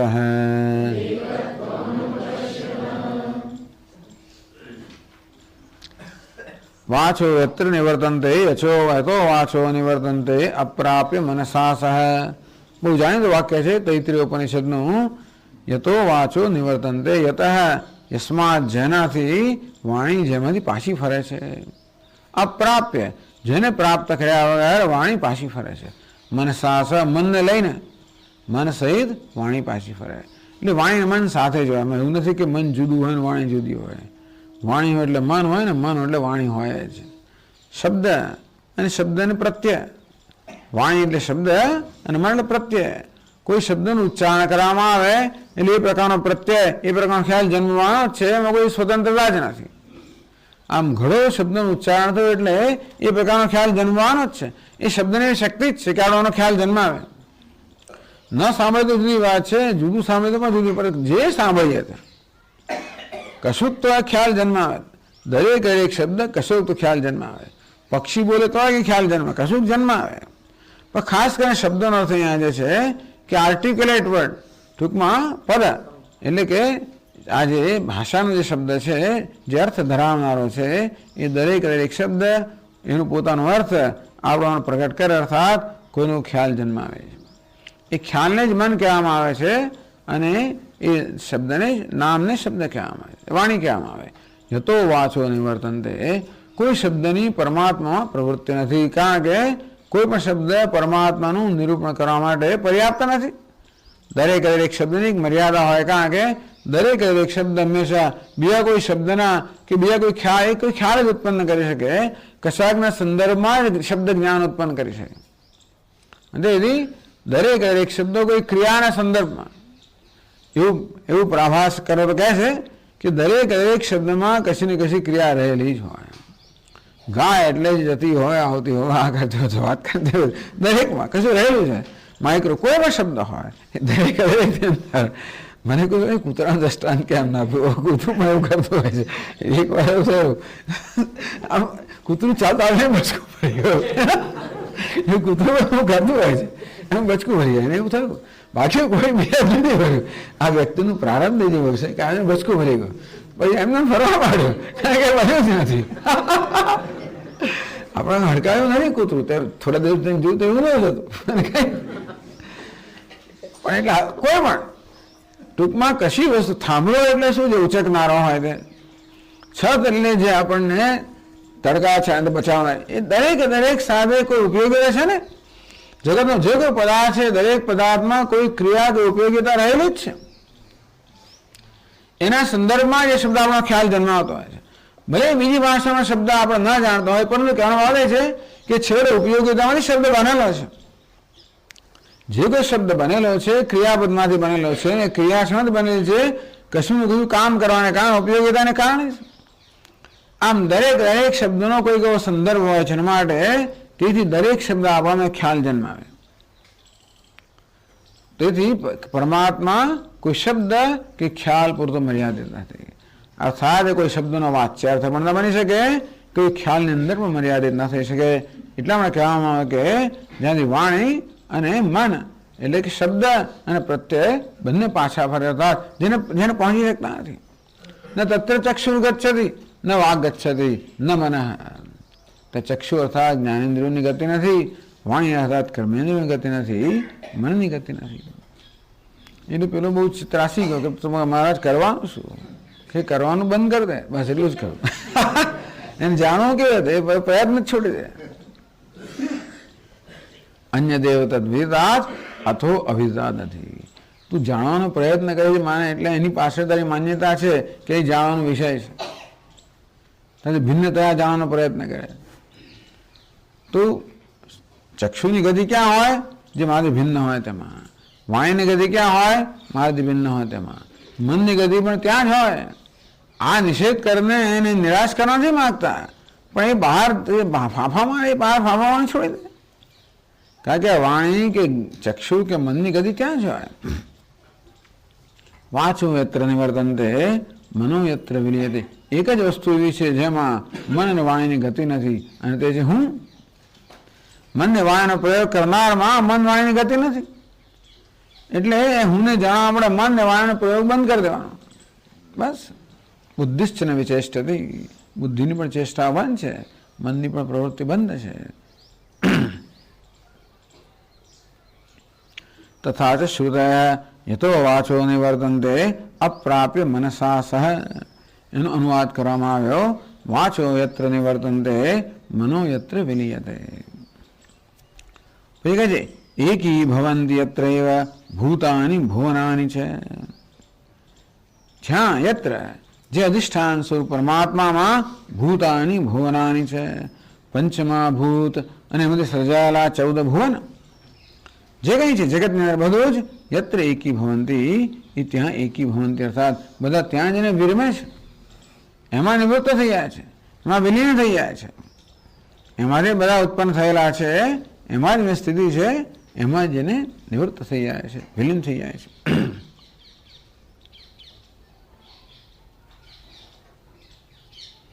એટલે એને માટે વાક્ય આપવામાં આવ્યું, આત્મા એતે ઉપાસિત અત્ર હેતે સર્વે એકમ ભવંતી. આ બીજું વાક્ય કહ્યું, એકી ભવંતી અત્ર.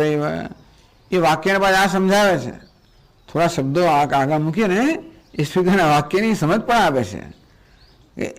અત્ર હિ એતે સર્વમ એકી ભવંતી, બધા એકી ભવંતી. કોણ?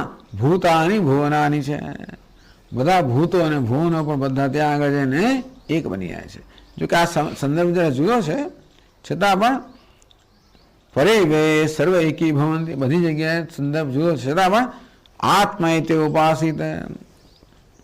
એટલે કે બી પાદમાં કહેવામાં આવ્યું, સહ્ય અત એકૈકમ ઉપાસ્તે ન સવેદ અકૃષ્ણો હેશ અત એકૈકેન ભવતિ ઇતિ આદિ. એકૈકેન ભવતિ આત્મા એતે ઉપાસિત અત્ર હિ એતે સર્વમ એકી ભવંતી. એવું આખું વાક્ય છે. આ બહુ સરસ વાક્ય છે. આ બૃહદારણ્યક ઉપનિષદમાંથી લેવામાં આવ્યું.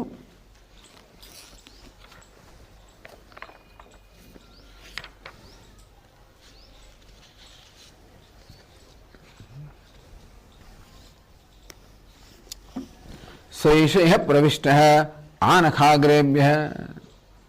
તો બૃહદારણ્યક ઉપનિષદ કહે છે સૈષ પ્રવિષ્ટ, એ પરમાત્મા અહીંયા પ્રવેશ કરેલો છે.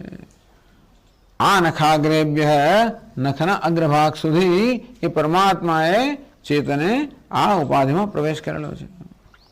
યથા ક્ષુર ક્ષુરધાને અવહિત, જેવી રીતે કોઈ નાઈ હોય એનો પેલો અસ્ત્ર હોય, એ નાઈનું પેલું એક લાકડાનું ખોખું લઈને આવે. જૂના જમાના એવું થતું હતું, પેટી, એ લાકડાની પેટી લઈને આવે, એમાં એના બધા સાધનો હોય. એમાં એક સાધન હોય પેલો અસ્ત્ર. યથા ક્ષુર ક્ષુરધાને અવહિત, તો જેવી રીતે આ એક અસ્ત્રો પેલી પેટીમાં રહેલો હોય. વિશ્વંભરો વા વિશ્વંભર કુલાએ, અથવા તો અગ્નિ જેવી રીતે પેલા લાકડામાં હોય. બે દ્રષ્ટાંત આપ્યા.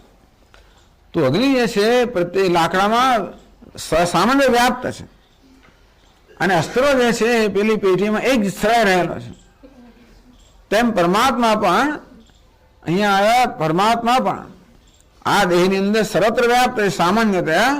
અને જો જોડે એ જયારે દ્રષ્ટા શ્રોતા મનતા બને ત્યારે એક સ્થળે રહેલો છે. એ દ્રષ્ટાંત આપ્યો. અકૃષ્ણો હિ સહ, આ રીતનો જે પરમાત્મા છે એ અધૂરો છે. કેમ અધૂરો છે? પ્રાણને પ્રાણના ભવતી, એ જ્યારે પ્રાણ એટલે શ્વાસ લે ત્યારે જ એને પ્રાણ કહેવામાં આવે, નહીતર ના કહેવામાં આવે. એ જુએ ત્યારે પ્રાણ કહેવામાં ના આવે, એ શ્વાસ લીધો ત્યારે જ પ્રાણ કહેવામાં આવે. વદન વાક, એ બોલે ત્યારે વક્તા કહેવામાં આવે, સાંભળે ત્યારે નહીં. તો સાંભળે ત્યારે શું તો બીજો થઈ ગયા પાછો. પશ્ચન ચક્ષુ, જુએ ત્યારે દ્રષ્ટા કહેવામાં આવે. શૃણવન શ્રોત્રમ, સાંભળે ત્યારે શ્રોતા કહેવામાં આવે. મનવાનો મનઃ, અને વિચારે ત્યારે એને મન કહેવામાં આવે કે મનતા કહેવામાં આવે. ટૂંકમાં આવું ક્યારે કહેવામાં આવે? એ કરતો હોય ત્યારે જ. કશું કરતો હોય ત્યારે એને એનું એ જ કહેવામાં આવતો તો ખરો. પણ આ બધા નામ કેવા છે? એટલે કહ્યું એતાની અસ્ય એતાની કર્મ નામાની. હવે આત્મા નામ પડ્યા, એને દ્રષ્ટા કહ્યો, શ્રોતા, મનતા, વિજ્ઞાતા. આ પ્રકારે જોડે બધું ઘ્રાતા રસોઈતા સમજી લેવાનું.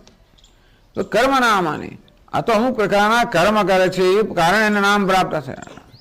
તો એને મેનેજર કહેવામાં આવ્યો, એને રસોઈયો કહેવામાં આવ્યો, ડ્રાઈવર કહેવામાં આવ્યો. શું કરે છે એના પર આધાર રાખે છે. સહયત એકૈક ઉપાસ્તે ન સવેદ. તો જે એમ માનતો હોય કે હું સ્રષ્ટા છું, શ્રોતા છું, મનતા છું, તો ન સવેદ, એ ખરેખર આત્માને પોતાની જાતને જાણતો નથી. કેમ નહીં જાણતો? અકૃષ્ણો હિ એષ, એ રૂપમાં એ તો અધૂરો જ છે. દ્રષ્ટા હોય ત્યારે શ્રોતા ના હોય, શ્રોતા હોય ત્યારે વિજ્ઞાતા ના હોય, પેલું હોય ત્યારે આ ના હોય. આમ દરેકમાં વેશમાં અધૂરો છે. અતઃ એકૈકેન ભવતી, તેથી એ પ્રકારની ઉપાસના કરવાને કારણે, એ પ્રકારનું ધ્યાન કરવાને કારણે, એ પ્રકારની સમજ હોય તો એટલું જ બનીને રહે. આત્મા એ ઉપાસિત. પરંતુ આત્મા કોને કહેવાય? કે દ્રષ્ટા તો આત્મા મટી ના જાય, એ દ્રષ્ટા તો શ્રોતા મટી જાય એટલે અધૂરો છે. પણ દ્રષ્ટા તો આત્મા ના મટી જાય, શ્રોતા તો આત્મા ના મટી જાય, અને કશું તો ના હોય તો આત્મા ના મટે. માટે જે મટે જ નહીં. આપણે માત્ર આપણે જ્યાં શ્રોતા માનતા હોઈએ ત્યારે પછી દ્રષ્ટા હોય ત્યારે શ્રોતા ના હોય, એ અધૂરું જ્ઞાન છે. પૂરું જ્ઞાન ક્યારે હોય? જ્યાં સર્વમાં રહેલો છે. આપનોથી આત્મા આ દરેક દરેક વિશ્વમાં જે વ્યાપ્ત છે એને જ આત્મા કહેવાય. ટૂંકમાં જે બધા વ્યાપ્ત છે સાથે બધાથી પર છે. એ પ્રકારે પોતાનું અનુસંધાન કરવું જોઈએ. એટલે મારા વિશે મારે ધારો કે ચિંતન કરવું હોય, ધ્યાન કરવું હોય, અનુસંધાન કરવું હોય તો શું કરવું? હું શ્રોતા છું કે નહીં? દ્રષ્ટા છું તો કે નહીં? આત્મા છું. આ બધાની અંદર વ્યાપ્ત છું. આ બધામાં છું, બધાથી પર છું. અત્ર એવું શા માટે? અત્ર તે સર્વમ એકી સર્વે એકી ભવંતી. આ દ્રષ્ટા, શ્રોતા, મનતા, વિજ્ઞાતા આ બધા આમાં એકી ભવંતી, અર્થાત આની અંદર રહેલા છે. એ ક્યાં કોઈ આનાથી ભિન્ન નથી, કોઈ એનાથી સ્વતંત્ર નથી. બધાની સત્તા આની સત્તાને કારણે છે. અને બધા ટૂંકમાં આત્મા કયો એટલે બધા આવી ગયા. તદેદત પદનીયમ અસ્ય સર્વસ્ય યદયમ આત્મા. મારા બધાનો જે આત્મા છે એનું અન્વેષણ કરવું જોઈએ. કારણ કે આત્માને જાણવાથી અને એને અહીં એક જ સર્વમ વેદ. આત્મા જાણીએ તો બધાને જાણી દીધા. અમે એકને જાણીએ તો બીજાને ના જાણીએ. આત્માને જાણીએ તો બધાને જાણી દીધા. અને માટે એ પ્રકારે હંમેશા પોતાનું અનુસંધાન કરવું છે કે હું આત્મા છું. શબ્દ નહીં, આત્મા દ્વારા એનો અર્થ થાય છે કે હું સર્વવ્યાપ્ત છું. હું માત્ર દ્રષ્ટા નથી, શ્રોતા નથી, વક્તા નથી, મનતા નથી, કોઈ પણ એક નથી. આત્મા છું. હું આત્મા છું, સૌનો મિત્ર છું, સૌનો સેવક વગેરે. ટૂંકમાં આત્મા છું. એટલે આત્મા શબ્દ નહીં પણ આત્મા દ્વારા જે વસ્તુ અહીંયા આગળ કહેવાય એટલે સર્વવ્યાપક છે. સર્વવ્યાપક સર્વનો સમાવેશ કરનાર છે. આત્માથી કશું અલગ નથી. કોઈ વસ્તુ ટૂંકમાં કશાનો સમાવેશ ન કર્યો હોય એવું નથી. બધાનો સમાવેશ. એનું નામ સત્ય કહેવાય. બધાનો સમાવેશ કરે, કોઈને અલગ ના પાડે. કશી વસ્તુ એમાં ન સમજાયું ના બને. આત્માને સમજીને બધું સમજાય જ. કશી વસ્તુ આત્માથી રહિત છે જ નહીં. સોનાને સમજાય એટલે બધા ઘરણા સમજાય જ. કારણ કે એક ઘરનો સોનાથી અલગ હોય જ ના શકે. અંતે રીતે આ દ્રષ્ટા, શ્રોતા, મનતા જે કહો તે આ બધા આત્મા આવી જ ગયા. એટલે કહ્યું અત્ર તે સર્વે એકી ભવંતી. આ બધા એમાં આવી ગયા. અને માટે એનું જ અન્વેષણ કરવું જોઈએ. એની સાથે તાદાત્મ્ય સેવવું જોઈએ. આ દ્રષ્ટા, શ્રોતા સાથે નહીં પરંતુ આત્મા સાથે તાદાત્મ્ય સેવવું જોઈએ.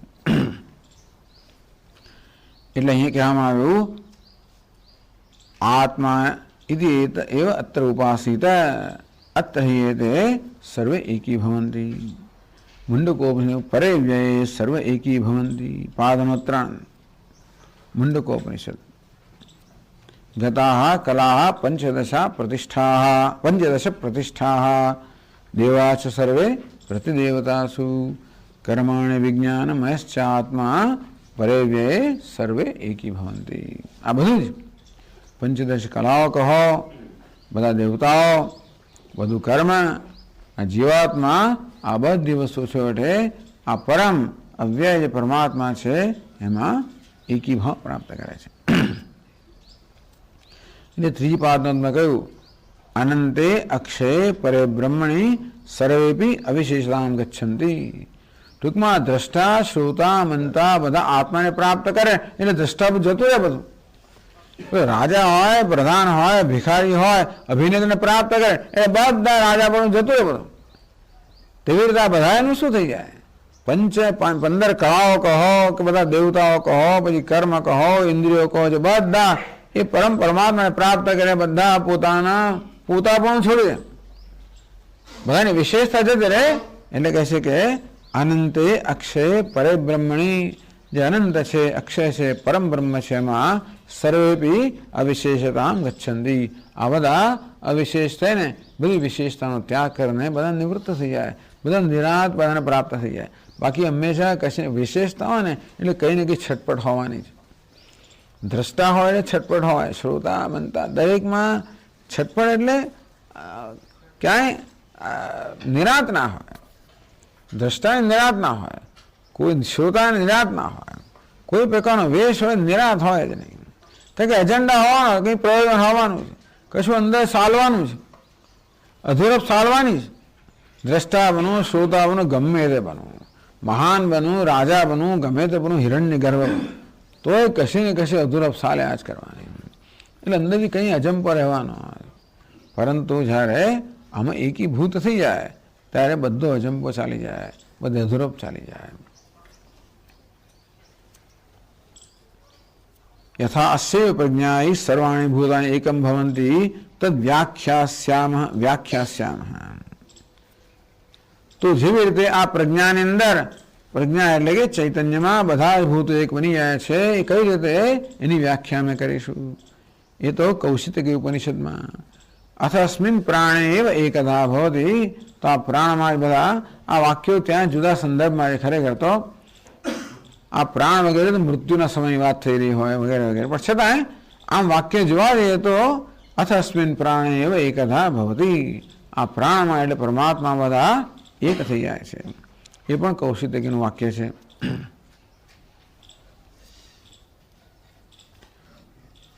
એકી ભવંતી યત્ર એવ ભૂતાની ભુવનાની છે. જ્યાં બધા જ ભૂત, પંચમહાભૂત અને એમાંથી સર્જાયેલા બધા ભુવન પણ છે, જ્યાં એકીભૂત થઈ જાય છે, જ્યાં વાણી તો કે ત્યાંથી પાછી ફરે છે, મન નિવૃત્ત થાય છે, એ પરમાત્મા સર્વ એકીભૂત થઈ જાય છે. સમસ્તાની છે તત્વાની સમુદ્રે સિંધવો યથા. જેમ સમુદ્રમાં બધી નદીઓ એકત્ર થઈ જાય તેવી રીતે બધા તત્વો પણ જે પરમાત્મામાં એક થઈ જાય.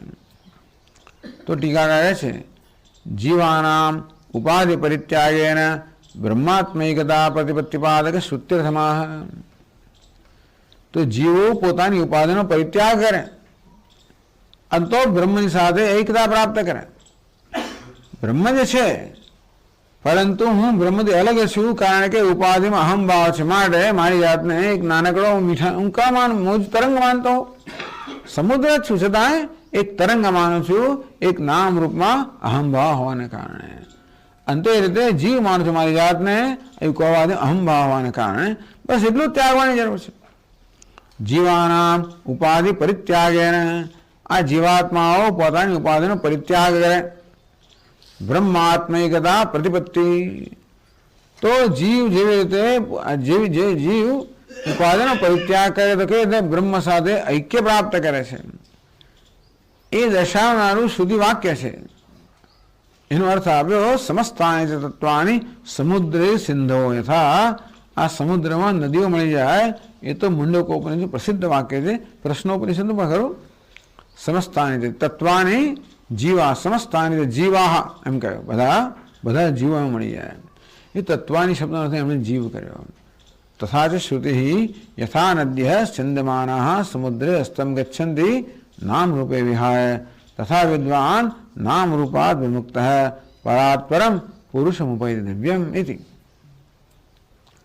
ત્યાં એક પાદમાં કહેવામાં આવ્યું અસ્તમ યથા નદ્ય છંદમાના સમુદ્રે અસ્તમ ગચ્છન્તિ. જેવી રીતે ઝડપથી વહી રહેલી નદીઓ સમુદ્રને પ્રાપ્ત કરીને તે અસ્ત થઈ જાય. અસ્ત થઈ જાય એટલે શું કહે છે? અવિશેષાત્મહાવમ ગચ્છન્તિ. નદી અસ્ત થઈ જાય એટલે શું? નદીનો નાશ ન થાય, પણ નદીની વિશેષતા છે એ વિશેષતા દૂર થઈ જાય. અત્યારથી પોતાને જે નદી નામ કે હું ગંગા કે યમુના કે ગોદાવરી સરસ્વતી એ કયું નામ પોતાને જાણતી હોય એ પ્રકારની વિશેષતા, એ વિશેષતા દૂર થઈ જાય. અને તેથી સમુદ્રમાં અસ્ત થઈ જાય, અર્થાત પોતાની વિશેષતાનો ત્યાગ કરે, છૂટે. આનું નામ જ છૂટ્યા, બીજા શામાં છૂટવાનું? નદી છૂટી. સમય છૂટી, નદી પણાવની છૂટી. જેને એને દોડ કરતી હતી, જે રસ્તામાં ધડાધડ મારી કરીને પણ જાય ત્યાં સુધી સતત સંઘર્ષ, જ્યાં સુધી જુદી ત્યાં સંઘર્ષ સતત. પણ સમુદ્રને પ્રાપ્ત થઈ બધો સંઘર્ષ દૂર થઈ ગયો. કે સમય છૂટી એને એમ કે ખરેખર તો દુનિયાથી છૂટ્યા કે એમ સંસારથી છૂટ્યા એ તો ઠીક છે, ખરેખર તો પોતાના નામ રૂપના બોજમાંથી છૂટ્યા. અસ્તમ ગચ્છન્તિ નામ રૂપે વિહાય, એટલે કે આ નામ રૂપનો ત્યાગ કરીને નદી અવિશેષતાને પ્રાપ્ત થઈ, સમુદ્રપણાને પ્રાપ્ત થઈ, તે હવે સમુદ્ર કહેવાતી થઈ. તથા તેવી રીતે વિદ્વાન નામ રૂપાદ વિમુક્ત, નામ રૂપાદ અવિદ્યા કૃતા વિમુક્ત. તે વિદ્વાન જ્ઞાની પુરુષ પણ અવિદ્યાને કારણે જે નામરૂપ ધારણ કરેલા તે નામરૂપ બીજાના છે, ઉપાધિના નામરૂપને પોતાના પર ધારણ કરેલા અજ્ઞાનને કારણે એ છોડી દીધું. ધૃતરાષ્ટ્ર જે નથી પોતાનું એ પણ એને ધારણ કરી રાખેલું હોય છોડ્યું. ધૃતરાષ્ટ્ર છે ને બધા બીજાનું રાજ્ય પચાવી પાડ્યું છે, ઉપાધિનું રાજ્ય પચાવીને પોતાને લઈ લીધું.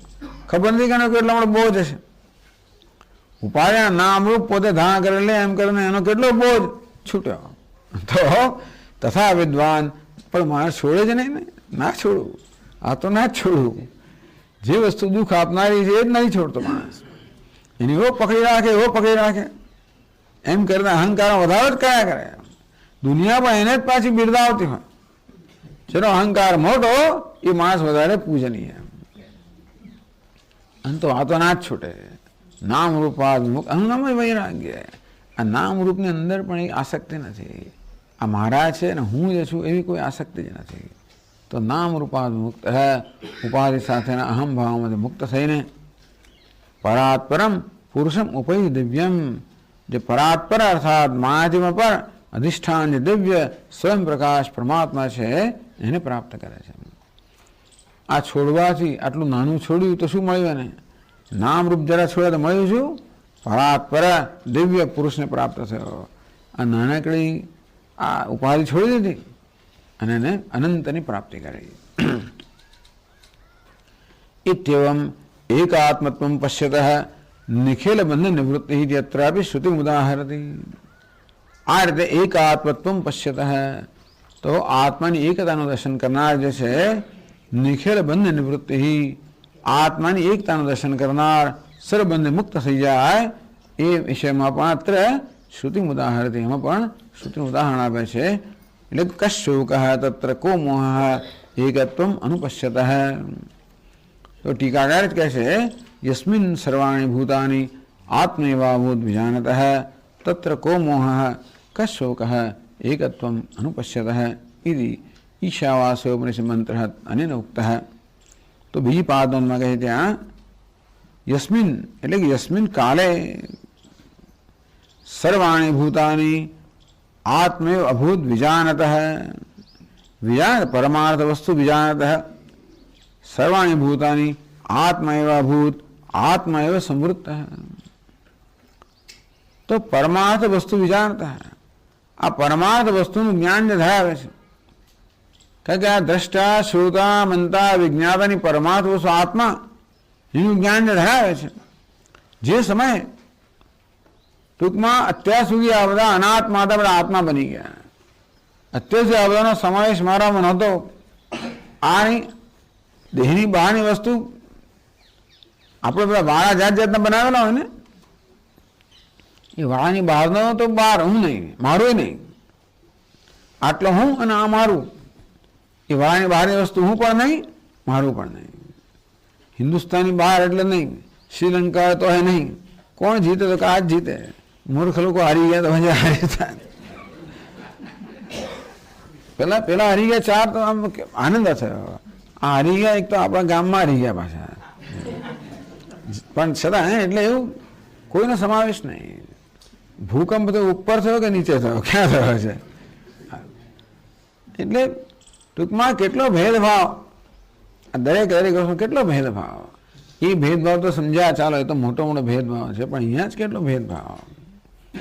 અને દરેક સ્તરે ભેદભાવ. કોઈ વસ્તુનો આત્મામાં સમાવેશ નથી. બધાને અલગ રાખવા, બધા અલગ થવું, અલગ રહેવું, બસ આ પ્રકારની પ્રવૃત્તિ. એમાં માણસ સલામતી શોધે છે. એમ કરવાથી હું સલામત છું, એ સમજતો એમ કરવાથી અસલામત બને છે બિચારો. પરંતુ આ રીતે સર્વાણી ભૂતાની આત્મૈવ ભૂત, જ્યારે એનું પોતાના દર્શનમાં પરિવર્તન આવી ગયું, જેને મારી જાતને અહંકાર માનું ત્યાં સુધી બધામાંથી જુદા જ છે. કદાચ એક કહું તો એ જુદું જ છે. એક કહું આમ બધું બરાબર છે ક્યાં સુધી અનુકૂળ હોય ત્યાં સુધી. બધા ભેટે બધું કરે એ તો ક્યાં સુધી, જ્યાં સુધી બધી અનુકૂળતા હોય, ગરજ સરતી હોય ત્યાં સુધી. ગરજ સરી અને વૈદ વેરી, એ દુનિયા આવી જ છે.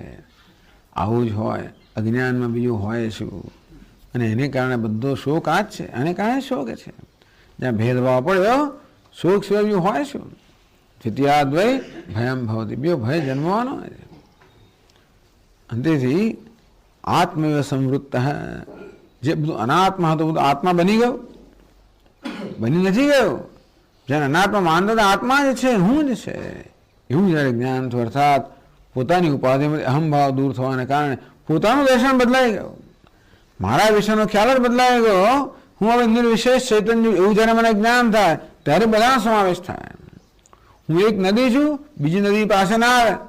હું સમુદ્ર છું, જળ છું, બધી નદીનો સમાવેશ થઈ જાય. એમાં સમાવેશ ભૌતિક થયો કે ના થયો, પણ જ્ઞાન માત્ર સમાવેશ થઈ ગયો. તત્ર કો મોહ તસ્મિન કાલે તત્ર આત્મની છે. જસ્મિન કાલે યત્ર આત્મની છે. તો જે સમયે કે જે વ્યક્તિ માટે આ બધી વસ્તુ જ્યાં પરમાર્થના જ્ઞાનને કારણે બધું આત્મા જ બની ગયું, અનાત્મા નામની કોઈ વસ્તુ જ ન રહે દ્રષ્ટિમાં. તત્ર તસ્મિન કાલે તત્ર આત્મની, એ જીવા એ આત્મા માટે અર્થાત એ વિદ્વાન માટે કો મોહ કશોક એકત્વમ અનુપશ્યત. આમ અનુપશ્યત શ્રુતિના આચાર્યના ઉપદેશ અનુસરીને જે આ રીતે એકત્વના દર્શન કરે છે એને હવે કયો મોહ હોઈ શકે? હવે એને કયું કે કયો ભ્રમ હોઈ શકે? કે એને ભ્રમને જન્મ તો કયો શોક હોઈ શકે? અર્થાત આ ભ્રમમાંથી અને શોકમાંથી મુક્ત થઈ ગયો. અત્ર દ્વિતીયાદ્વય ભયમ ભવતી અનુસંધેયમ. અહીંયા વાક્ય પણ અનુસંધાન કરવું જોઈએ કે જ્યાં દ્વૈત છે, ભેદભાવ છે, ત્યાં ભય છે. દ્વૈત એટલે ભેદભાવ, એ જુદો આ જુદાઈ છે. જ્યાં જુદાઈ છે ત્યાં ભય છે. બે હોય તો વાંધો નથી, બે હોય પણ જુદાઈ ના હોય તો કોઈ ભય નથી. જુદાઈ છે ત્યાં ભય છે. તો એ જુદાઈ ચાલી ગઈ. કથમ એવં લક્ષણાત્મા સ્યાત તસ્ય નાનો પ્રપંચાધિષ્ઠાનત્વેન વા તદુપાદાનત્વેન વા તદંતપાદિત્વાત્યાહ. બે આત્મા તમે કહો છો એવો કેમ હોય છે? કે કેવું હોય? કથમ એવં લક્ષણાત્મા સ્યાત, પરમાત્મા આવા લક્ષણો આવો કેવી રીતે હોઈ શકે? ના હોઈ શકે. તસ્ય નામ રૂપ પ્રપંચ અધિષ્ઠાનત્વેન. આપ તો કહો છો કે નામ રૂપાત્મક પ્રપંચ અધિષ્ઠાન છે, તો નામ રૂપથી મુક્ત કેવી હોઈ શકે? નામ રૂપથી વિમુક્ત કેમ થઈ શકે? જે નામ રૂપાત્મક પ્રપંચ અધિષ્ઠાન છે, એનો આધાર જ છે, એ નામ રૂપ મુક્ત કેમ હોઈ શકે? તદ ઉપાદાનત્વેન વા, અને જે ઉપાદાન કારણ છે, તો માટી ઉપાદાન કારણ તો ઘડાથી દૂર કેવી રીતે હોઈ શકે? તેમ પરમાત્મા પ્રપંચનું ઉપાદાન કારણ તો પ્રપંચ દૂર કેવી રીતે હોઈ શકે? ઉપાદાનત્વેન તદ અંતઃપાદિત્વાત. માટે તમારો આત્મા, તમે એને કહો છો કે ઉપાદાન કારણ છે, એને જગતની અંદર આવી ગયો ને? તો વિચાર કરો કે માટી ઉપાદાન કારણ છે, તો ઘડાની અંદર આવી ગયો કે ના આવી ગયો? તેમ પરમાત્મા જગતનું ઉપાદાન કારણ, તો જ્યાં જગત ત્યાં પરમાત્મા આવી ગયો, એ જગતના અંતર્ગત જ થઈ ગયો. તો પછી આવો કેવી રીતે હોઈ શકે? ઇત્યતઃ. તેથી એના ઉત્તરમાં આ 30મો શ્લોક કહે છે, વાચ્ય વાચક રૂપત્વાદ સવિકલ્પોપી સન્નહં દેહાદીનાં વ્યપોહેન સંભવેદ નિર્વિકલ્પકમ. આ પછી આગળના પાન પર એક પાદનો ધરી ગઈ છે ને, બીજી પાદ ઈશિકામ છે યથા મુંજાત કશ્ચિદ નિષ્કૃષ્ય દર્શયેત યોગી નિષ્કૃષ્ય ચાત્માનમ તથા પશ્ય દેહત. એ મહાભારતે બોલા, મહાભારતમાં આવું આવે છે. કશ્ચિદ યથા મુંજાત ઈશિકામ નિષ્કૃષ્ય દર્શયેત. કોઈક જે રીતે આ મુંજમાંથી ઈશિકાને કાઢીને દર્શાવી શકે, પહાડના બધા કઠણ જે પડ છે એ દૂર કરીને પણ બહુ જ કુશળતાથી અને સાવધાનીથી દૂર કરીને અત્યંત કોમળ જે બધી ઈશિકાની જે શલાકા છે એને પણ બતાવી શકે. યોગી નિષ્કૃષ્ય ચાત્માનમ તથા પશ્ય, એ રીતે યોગી પણ આ દેહને, આ દેહમાંથી આત્માને મુક્ત કરીને જુદો કરીને એના દર્શન કરે છે. એ ત્યાં આ પ્રકારે ઈશિકાનું જે આવ્યું દ્રષ્ટાંત મહાભારતનું વાક્ય એમણે સુંદર લખ્યું ત્યાં આગળ. હવે પાછો આપણા 30મા શ્લોકમાં આવી જઈએ તો વાચ્યવાચક રૂપત્વાત સવિકલ્પો વિસન્નહમ. આ વાચ્યવાચક રૂપ હોવાને કારણે ટૂંકમાં જ્યાં સુધી મને આ ઉપાધિમાં અહમ ભાવ હતો ત્યાં સુધી હું વાચ્ય ને વાચક હતો. વાચક એટલે શબ્દ, વાચ્ય એટલે એનો અર્થ. તસ્ય વાચક પ્રણવ. આ પરમાત્માનો વાચક, પરમાત્માનું નામ, ના વાચક એટલે નામ, નામ અને અર્થ. તો પ્રણવ એટલે ઓમકાર પરમાત્માનું નામ છે. ચાલો એ તો ઉપાસના કહેવામાં આવે, પણ જ્યાં સુધી હું નામ રૂપ વાળો હતો, આ નામ રૂપ ઉપાધિના ધર્મ છે, જ્યાં સુધી હું મારી જાતને ઉપાધિ માનતો હતો, સવિકલ્પો વિસન, ત્યાં સુધી સવિકલ્પ હતો, વિકલ્પ સહિત હતા, દ્વૈત સહિત અર્થાત હું હતો અને અન્ય હતો. આ પ્રકારના ભેદભાવ સહિત હતો, અલ્પ હતો, મર્યાદિત હતો. સો સવિકલ્પો વિસન, એવો સવિકલ્પ હોવા છતાં પણ અહમ દેહાદિના વ્યપોહેન સંભવેદ નિર્વિકલ્પકમ. પેલા એ પ્રશ્ન કર્યો, આત્મા જગતના અંતર્ગત છે, વાત સાચી જ છે. જ્યાં સુધી આ જગત, મારી ઉપાધિ જગતના અંતર્ગત છે, આ એક ઉપાધિ નામરૂપ જે છે એ પણ સર્જનના અંતર્ગત જ છે. એમાં જ્યાં સુધી મારો અહમ ભાવ, હું પણ જગતના અંતર્ગત જ છું. એ તમારી વાત સાચી છે કે જ્યાં સુધી ઉપાધિમાં અહમ ભાવ ત્યાં સુધી હું સવિકલ્પ હતો, વિકલ્પ સહિત નો હતો. વિકલ્પ સહિત એટલે કલ્પના સહિતનો, વિકલ્પ એટલે દ્વૈત સહિતનો. એટલે મારા વિશે અનેક પ્રકારના વિકલ્પો હતા. હમણાં દ્રષ્ટા, શ્રોતા, મનતા, વિજ્ઞાતા, કર્તા, ભોગતા, સુખી, દુઃખી વગેરે. અથવા તો વિકલ્પ એટલે અનેક પ્રકારના દ્વૈત સહિતનો અનેકમાંનો એક હતો. તથાપિ દેહાદિના વ્યપોહેન, પરંતુ જ્યારે આ દેહ વગેરે ઉપાધિનો વ્યપોહ કરવામાં આવ્યો, અર્થાત એમાં અહમભાવમાંથી મુક્ત થવામાં આવ્યો, સંભવેત નિર્વિકલ્પકમ, ત્યારે આ જગતને અંતર્ગત રહેતો નથી. જ્યાં સુધી આ ઉપાધિ જે જગતના અંતર્ગત છે એમાં અહમભાવ ધરાવો ત્યાં સુધી હું પણ જાણે કે, એવું નથી કે હું સવિકલ્પ બની ગયો, પણ જાણે કે સવિકલ્પ હોઉં એવી મર્યાદા બધું અનુભવી રહ્યો છું. પરંતુ જે કારણ જે સવિકલ્પતા આવી જાણે કે એ ઉપાધિમાં અહમભાવને મુક્ત થવાથી હું હવે સંભવેદ નિર્વિકલ્પકમ, તો હું નિર્વિકલ્પ બની ગયો. ટૂંકમાં સવિકલ્પતા તો મિથ્યા છે, સત્ય નથી. નિર્વિકલ્પતા જ મારું વાસ્તવિક સ્વરૂપ છે. અને તેથી હું જગતનું ઉપાદાન કારણ છતાં પણ હું તો કેવું ઉપાદાન કારણ છું? વિવર્ત ઉપાદાન કારણ છું. માટે છતાં એ જગતના અંતર્ગત નથી. અધિષ્ઠાન હોવા છતાં કેવું છે અધિષ્ઠાન? જેને અધ્યારોપનો કોઈ સ્પર્શ નથી. તેથી આ નામનું અધિષ્ઠાન છું. તેથી નામરૂપ પ્રપંચથી અસ્પૃશ્ય છું. જગતનું વિવર્ત ઉપાદાન કારણ છું, માટે જગતનું કારણ હોવા છતાં પણ જગતથી અસ્પૃષ્ટ છું. અને એ જાણું એટલે હું મારું જે વાસ્તવિક નિર્વિકલ્પ સ્વરૂપ છે એનો હું સ્વામી બનું.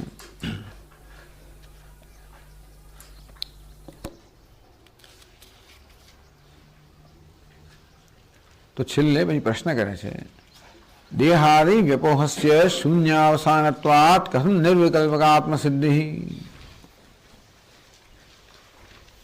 તમે કહો છો દેહાદિ વ્યપોહ, આ દેહાદિમાં દેહાદિનો જ્યારે મેં ત્યાગ કર્યો ત્યારે તો પછી રહેતું રહે છે શું? તો પંચદશીમાં વિવેક ચોડામાં પ્રશ્ન કરવામાં આવ્યો. જ્યારે પંચકોશનો એને ઉપદેશ કરવામાં આવ્યો, અન્નમય તું નથી, પ્રાણમય તું નથી, મનોમય તું નથી, વિજ્ઞાનમય તું નથી, આનંદમય તું કેમ નથી? એ બધા કારણ આપવામાં આવ્યા. અન્નમય કોષ હતા, દેહનો દેહ એટલે જ અન્નમય કોષ. એનો જન્મ છે, મૃત્યુ છે, અને આ અવસ્થા છે, ફલાણી અવસ્થા છે, અપવિત્ર છે, આ છે મળમૂત્ર. આત્મા તો જન્મ મૃત્યુ રહી છે, નિર્વિકાર છે, સદા પવિત્ર છે. તું દેહ ના હોય છે, દેહ આત્મા બનવાને યોગ્ય નથી. આ પ્રાણ તો આવનાર જનાર છે, જડ છે, એને કશું ભાન જ નથી. એ ચેતન કેમ હોઈ શકે? આ મન અરે મન તો કેવું બધી જગ્યાએ અહંકાર કરનારું છે, અનેક પ્રકારની કલ્પનાઓ કરનારું છે. મનની પણ ઉત્પત્તિ છે, એની પણ એનો લય છે. મારા મન જે અનેક અનેક આત્મા છે પણ આત્મા ના હોય, બુદ્ધિ પણ સુષુપ્તિમાં એનો લય થઈ જાય છે. જાગ્રતમાં ઉત્પત્તિ થાય તો ઉત્પત્તિ સ્થિતિને મૃત્યુ રહિત આત્મા બુદ્ધિ ના હોઈ શકે. આનંદમય પણ અમુક સ્વભાવ છે, અને પ્રિય મોદ પ્રમોદ આ પ્રકારની વૃત્તિવાળો છે, માટે એ આનંદમય પણ હોઈ શકે. તો બરોબર શિષ્ય એને અનુસરણ કરતો હતો ગુરુજીને, કે દેહ નથી છોડ્યો, પ્રાણ મન બુદ્ધિ આનંદ, કે મહારાજ આ પાંચે પાંચ કોષના ત્યાગ પછી તો કશું રહેતું જ નથી. આપ કહો છો કે પાંચ કોષના ત્યાગ પછી તો મને જ્ઞાન તો કંઈ રહેતું જ નથી, શૂન્ય થઈ ગયો. એટલે કહે છે કે શૂન્યાવસાનત્વાત દેહાદિ વ્યપોહસ્ય. આ પ્રકાર દેહ અર્થાત સ્થૂળ શરીર, સૂક્ષ્મ શરીર, કારણ શરીર કહો કે અન્નમયાદિ પંચકોશ કહો, અને વ્યપોહ એટલે ત્યાગ. ત્યાગ એટલે કે એમાંથી આત્મબુદ્ધિનો ત્યાગ. એ અનાત્મા છે એ પ્રકારનું દર્શન, તેથી આત્મબુદ્ધિનો ત્યાગ. તો એ મારી સભાનતામાં રહેતા જ નથી, કારણ કે હું નથી એટલે સભાનતામાં નથી રહેતા, તો કંઈ રહ્યું જ નહીં. શૂન્ય અવસાનત્વાદ, એ તો શૂન્યમાં અવસાન પામે છે, કશું રહેતું જ નથી. કથમ નિર્વિકલ્પ આત્મસિદ્ધિ. આપ તો કહો છો કે આત્મ નિર્વિકલ્પ એવો આત્મા તમે રહ્યો છો. ટૂંકમાં દેહ વગેરેના ત્યાગ કરવાને કારણે તમે નિર્વિકલ્પ આત્મા રહો છો. પણ અમારો અનુભવ તો એવું કહે છે કે આ બધા દેહ વગેરેનો ત્યાગ કરવાને કારણે કશું રહેતું જ નથી. જ્યાં શૂન્ય રહે છે ત્યાં નિર્વિકલ્પ આત્માની સિદ્ધિ કેમ થઈ શકે? ઇતિ આશંક્ય. આ પ્રકારની આશંકા કરીને વિચારપૂર્વકમ શ્રુત્યા નિર્વિકલ્પક આત્મસત્તા નિર્ધારણાત મા એવમ. તો કે નહીં, ત્યાં પૂરું થઈ જતું નથી. બ્રહ્મપુચ્છમ પ્રતિષ્ઠા. તો વિચારપૂર્વકમ, વિચાર સહિત શ્રુત્યા નિર્વિકલ્પક આત્મસત્તા નિર્ધારણાત. શ્રુતિના વાક્યો છે એના પર જ્યારે વિચાર કરવામાં આવે, અર્થાત શ્રુતિના વાક્યોનું તાત્પર્ય યથાર્થ સમજવામાં આવે ત્યારે શું નિર્ણય થાય? આત્મસત્તા નિર્ધારણા. તો કે નહીં, જ્યારે શિષ્યએ કહ્યું કે મહારાજ મને તો કંઈ જણાતું જ નથી, શૂન્ય જ છે. તો કે બેટા વાત તો બરાબર છે, પણ આ શૂન્ય જાણનાર, શૂન્ય છે ખબર કોને પડે છે? આ શૂન્ય છે એવું કહેનાર કોણ છે? એ તો શૂન્ય નથી જ ને. અને માટે શૂન્ય છે એવું કહેનાર તો જતો નથી રહ્યો ને.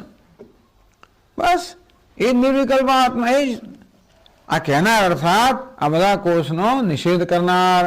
એ નિષેધની અવધિરૂપ જો નિષેધ ના થઈ શકે એ ચૈતન્ય, એની અવધિ, આ બધા વિકલ્પો કેમ આવ્યા? આ પંચકોષના અહમ ભાવને કારણે. અંતેથી જ્યારે દૂર થાય ત્યારે જે નિર્વિકલ્પ શેષ રહે છે. નિર્વિકલ્પક આત્મસત્તા નિર્ધારણાત. એટલે આ પ્રકારના ભ્રમ લોકોને જન્મ્યો છે ને. આ કેમ કહેવામાં આવ્યું? આ બૌદ્ધના સંદર્ભમાં કહેવામાં આવ્યું. બૌદ્ધ લોકો શૂન્ય શૂન્ય કેમ કરે? આ જ કારણ. ગૌતમ બુદ્ધે જે કહ્યું હશે પણ એ કદાચ એ પ્રકારનું એ લોકો સાધના કરે, એના પરિણામે કશું રહેતું જ નથી, મારે શૂન્ય છે. તો કે નહીં, એટલા બધા શ્રુતિનો ત્યાગ કરવાનું આ પરિણામ છે. શ્રુતિના વાક્યો પર યથાર્થ વિચાર કરવામાં આવે આચાર્યની મદદથી, તો નિર્ધારણ થાય કે નહીં આત્મસત્તા છે. એવું કશુંક છે જેનો વ્યપોહ ના થઈ શકે, એવું કશુંક છે જેને છોડી ના શકાય, જેનો નિષેધ ના થઈ શકે. નિષેધ કરનાર ક્યારેય પણ પોતાનો નિષેધ ન કરી શકે. માટે આ દરેક નિષેધની અવધિ છે, અને જ આત્મસત્તા છે, એ જ નિર્વિકલ્પક છે, એવું નિર્ધારણ થાય. માટે મા એવમ, એટલે શ્રુતિનું આ વાક્ય કહે છે જેમાં વસ્તુ કહેવામાં આવી કે આ પ્રકારનો ભ્રમ પણ થાય પણ એ યોગ્ય નથી. 131મા શ્લોકમાં કહે છે અસન્નેવ ભવેદ વિદ્વાન અસદ બ્રહ્મેતિ વેદ ચેદ અસ્તિ બ્રહ્મેતિ ચેદ વેદ સંતમેનમ તતો વિદુઃ.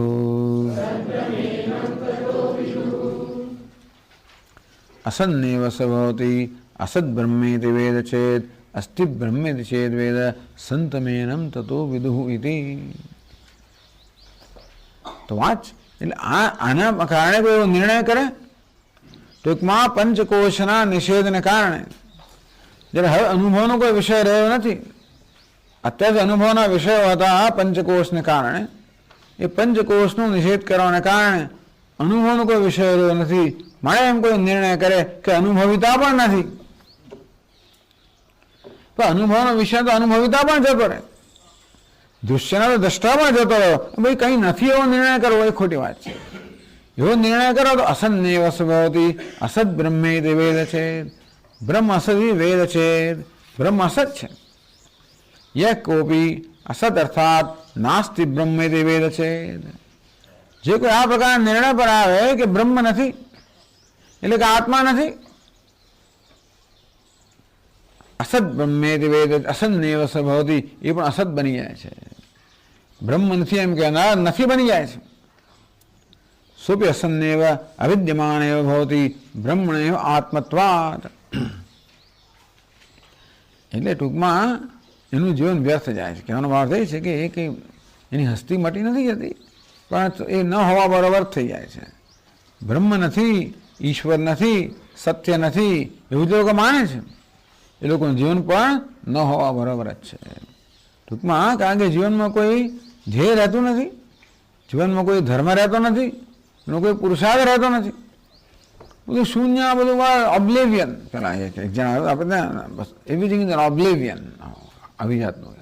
એટલે ટૂંકમાં બધી વસ્તુ બસ છેવટે બધું નષ્ટ જ થઈ જાય. એટલે જીવનમાં કશું ધ્યેય રહ્યું જ નહીં. આ બધું કરવાનું છે ને માટે છેવટે બધું લીન થઈ જવા માટે, નષ્ટ થઈ જવા માટે. એવું કોને ગમે? ઈશ્વર જ્યારે ના હોય, કોઈ જોનારો છે જ નહીં, કોઈ નિયંતા છે જ નહીં, અને તારે જે કરવું એ કરો, કોઈ ધ્યાન રાખનારો હોય તો લોકો હંમેશા વ્યવસ્થિત રહે. એટલે કોઈ કામ કરનારા માણસો પર પણ જો કોઈ ધ્યાન રાખનાર સુપરવાઇઝર હોય તો બરાબર કામ કરે. કોઈ જોનારું ના તો જુએ, એકાદ દાડો કામ કરે, બીજા દાડે કામ કરે, પછી કોઈ જોનારું જ નથી, ત્રીજા દાડે અહીંયા થોડું કર્યું, પછી ઊંઘી ગયો ને આમ ચાલ્યા જ કરે, બંધ જ થઈ જાય. આવવાનું બંધ કરી દો કોઈ હાજરી લેનાર ના હોય તો. આવો સ્વભાવ જ છે, તે માણસ સ્વભાવ જ છે. ધારો કે પાપ પુણ્ય કયું છે જ નહીં, કોઈ સજા કરનારું નથી ને કોઈ જોનારું નથી ને બસ જે હોય બધું ચાલે જ છે. લાલિયાવાડી ગુજરાતીમાં ચાલતી હતા. ધર્મ જેવી વસ્તુ રહે જ નહીં, કારણ કે ધર્મનું પાલન કરવા માટે તો ઘણું શિસ્ત જોઈએ અને ઘણું સહન કરવું પડે. એવું કોણ કરે? તો પછી બધા પોતાની વાસના અનુસરણ કરવાના છે, પછી કોઈ શાસ્ત્ર અનુસરણ કરવાનું જ નથી. એમ કરવાને કારણે પોતે પોતાનો વિનાશ નોતરવાના છે. તેથી કોઈ પુરુષાર્થમાં અયોગ્ય બની જવાના. જીવનમાં કશી પ્રાપ્તિ માટે એવું ના માનું કે અર્થ અને કામ પણ એમને પ્રાપ્ત થાય છે, એની માટે પણ ઘણો પુરુષાર્થ કરવો પડતો હોય છે. છોડે ધર્મથી જ પ્રાપ્ત થાય એ પણ ખરો. અને મારે માણસ બધી રીતે નકામો બની જાય. અસન્નેવ ભવતી એટલે અહીંયા પાદમાં કહેવામાં આવ્યું અપુરુષાર્થ સંબંધી. પુરુષાર્થ એટલે જીવનનો જ અર્થ છે, પ્રયોજન છે. એ પ્રયોજન સાથે અસંબંધી બની જાય, અર્થાત એ પ્રયોજન સાથે સંબંધ ગુમાવી બેસે, એ પ્રયોજન વગરનો બની જાય, એ પ્રયોજન સિદ્ધ કરી જ ના શકે. અસ્તિ બ્રહ્મેતિ છેદ વેદ. કોઈ કે નહીં બ્રહ્મ છે, ઈશ્વર છે, સત્ય છે, ધર્મ છે. આવું કે એટલે પછી અધર્મનું પાલન, ધર્મનું આપણે આચરણ ન કરીએ ત્યારે અંદર ખટકે તો ખરું જ. કદાચ થઈ જાય જુદી વાત છે, જરા અંદર ખટકે. એ ખટકો જોડે ને આ ખટકો પણ અગત્યની વસ્તુ છે. જો ખટકાને એ ચાલુ રાખે તો પછી એવું થઈ જાય ખટકો જતો રહે તો પછી ગયો કામ થઈ ગયું. બાકી એ ખટકો અંદર છે ને ખૂંચે છે, અંદર એ ખૂંચ એને લાઈન પર લાવશે, માર્ગ પર લઈ આવશે. સંત સાધુ માર્ગસ્થ. તો જે ઈશ્વરનો સ્વીકાર કરે છે, જીવનમાં ધર્મનો સ્વીકાર કરે છે, એ લોકો શાસ્ત્રનો સ્વીકાર કરે તો શાસ્ત્રીય ઉપદેશેલા ધર્મનો સ્વીકાર કરે, શાસ્ત્રીય ઉપદેશેલા ધ્યેયનો સ્વીકાર કરે, અને તો પછી એ સાધુ માર્ગસ્થ, એ સન્માર્ગ અર્થાત સાધુ માર્ગ અર્થાત સદાચારનો હંમેશા સદાચરણ કરે. સદાચારનો માર્ગ લે, દુરાચારનો માર્ગ નહીં. એ જાણે છે કે આમ કરવાથી હું મારી જાતને નુકસાન કરી રહ્યો છું, સદાચારથી હું જ મારી જાતને ખરેખર તો મારો ઉપકાર કરી રહ્યો છું. એટલે કહ્યું કારણ કે આવી તકલીફ સહેલી જ છે. જ્યારે નેત નીતિ કહેવામાં આવે આ પ્રકારની શાસ્ત્રની શૈલી છે ને, જતો વાંચો નિવર્તન દે અપ્રાપ્ય મનસા સહ, જ્યાં વાણી ને મનની પહોંચ જ નથી. એટલે શું? ન તત્ર ચક્ષુર ગચ્છતિ ન વાગ ગચ્છતિ ન મન.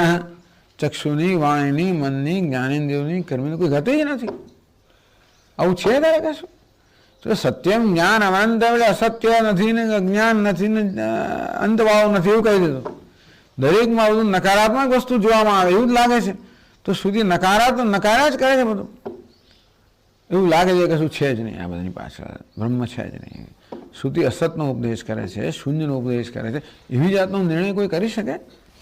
એ રીતે આ રીતે નિરાત્મવાદી નહીં આજે આવ્યા બધા, એમનો એવો જ નિર્ણય કોઈ રીતે થયો? તો અવિદ્યમાન એવ ભવતી બ્રહ્મણેવ આત્મત્વાत् તસ્ય નાસ્તિત્વે તસ્ય નાસ્તિત્વે સ્વસ્યૈવ નાસ્તિત્વ આપાદાત. ટૂંકમાં ઈશ્વર જો ન હોય તો પોતે પણ ન હોવા બરોબર બની જાય છે. જ્યારે અસ્તિ બ્રહ્મેતિ ચેદ વેદ સંતમેનમ તતો વિદુઃ ઇતિ. અને જે બ્રહ્મ છે ઈશ્વરનો સ્વીકાર કરે છે, ઈશ્વરને પોતાના જીવનમાં પ્રવેશ કરવાની તક આપે છે. ઈશ્વર સ્વીકાર એટલે બોલ કરવું નહીં ખાલી, પણ એને જીવનમાં કંઈક ઉતારવો. ઈશ્વર છે એટલે રામ રામ રામ લખી ગયા એટલે શું કહ્યું? અંદર આવવું જોઈએ ને કશું ટૂંકમાં. ઈશ્વર છે બોલવાનું પોપટની જેમ નહીં, પરંતુ કોઈક જીવનમાં કશું જ પણ એનું પ્રતિબિંબ પડે. કંઈક ક્યારેક ભગવાન યાદ આવે કે ભગવાન જોનારો છે ભાઈ. હા, અંદર જોનારો છે, બહાર જોનારો, બધું જોનારો છે ભાઈ. રૂમની અંદર એકલો હોવો એટલે એકલો નથી હોતો, છે ભગવાન. નહીં તો પછી આપણે કોઈ જોનારો નથી, જે કરવું એ કરીએ એવું નથી, છે જોનારો. અને ધ્યાન રાખનારો છે, નોંધ લેનારો છે, સર્વશક્તિમાન છે, સજાએ પણ કરી શકે છે અને અનુગ્રહ પણ કરી શકે, નિગ્રહ પણ કરી શકે. માટે હું ઈચ્છું તો અનુગ્રહનો ભાગી થઈ શકું, અને નહીંતર તો જેમ તેમ હોતો અને નિગ્રહનો ભાગી થવું એ મારે નક્કી કરવાનું છે. હવે જ્યારે વિચાર કરીએ તો ઈશ્વરનો સ્વીકાર થાય તો જીવનમાં ધર્મ આવે.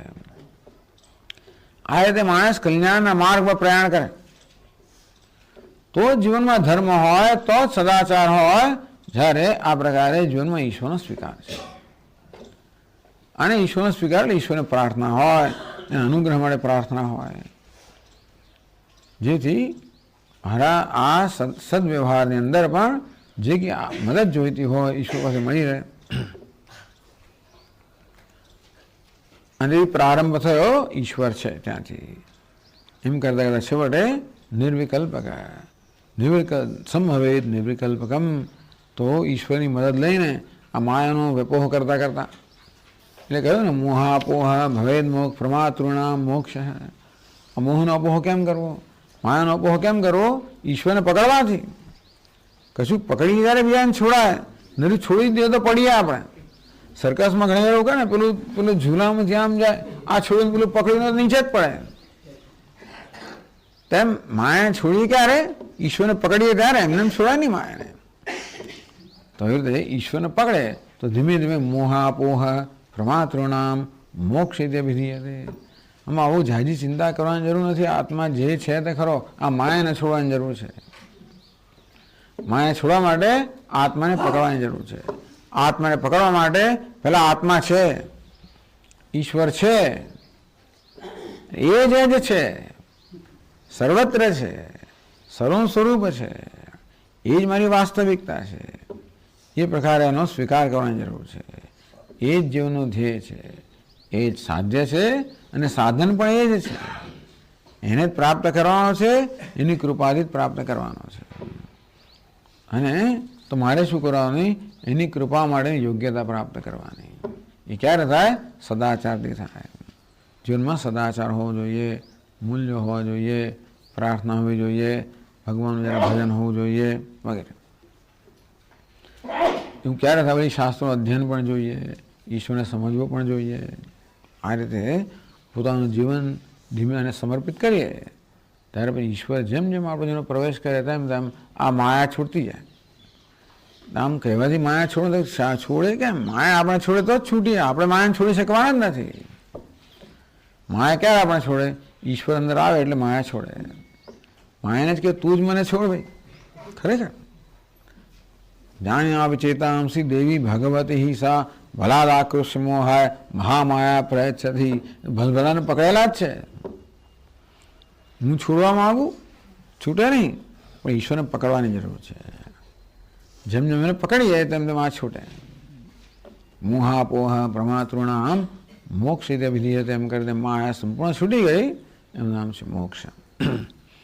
આ રીતે આના ઉપસંહારમાં 32મા શ્લોકમાં કહે છે ઇતિ શ્રી દક્ષિણામૂર્તિ સ્તોત્રાર્થ પ્રતિપાદકે પ્રબંધે માનસોલ્લાસે ષષ્ઠોલ્લાસસ્ય સંગ્રહ. ષષ્ઠ શ્લોક વ્યાખ્યાન ઉપસંહરતિ. આ છઠ્ઠા શ્લોકના વ્યાખ્યાન ઉપસંહાર કરતા કહે છે ઇતિ આ પ્રકારે શ્રી દક્ષિણામૂર્તિ સ્તોત્રાર્થ પ્રતિપાદકે માનસોલ્લાસે પ્રબંધે. આ માનસોલ્લાસ નામની રચના જે આ દક્ષિણામૂર્તિ સ્તોત્રનો અર્થનું પ્રતિપાદન કરનારી છે એમાં જે છઠ્ઠો ઉલ્લાસ છે એનો આ રીતે સંગ્રહ કરવામાં આવ્યો. ઇતિ માનસોલ્લાસે વૃત્તાંતે છે ષષ્ઠ ઉલ્લાસ. તો આની જે ટીકા છે એ પણ આ રીતે સમાપ્ત થઈ. ઓમ પૂર્ણમદ પૂર્ણમિદં પૂર્ણાત પૂર્ણમુદચ્યતે પૂર્ણસ્ય પૂર્ણમાદાય પૂર્ણમેવાવશિષ્યતે. ઓમ શાંતિ શાંતિ શાંતિ. શંકરં શંકરાચાર્યં કેશવં બાદરાયણં સૂત્રભાષ્યકૃતૌ વંદે ભગવन्तૌ પુનઃ પુનઃ. ઈશ્વરો ગુરુરાત્મેતિ મૂર્તિભેદવિભાગિને વ્યોમવદ્વ્યાપ્તદેહાય દક્ષિણામૂર્તયે નમઃ. ઓમ શાંતિ શાંતિ શાંતિ. હરિ ઓમ. શ્રી ગુરુભ્યો નમઃ. હરિ ઓમ.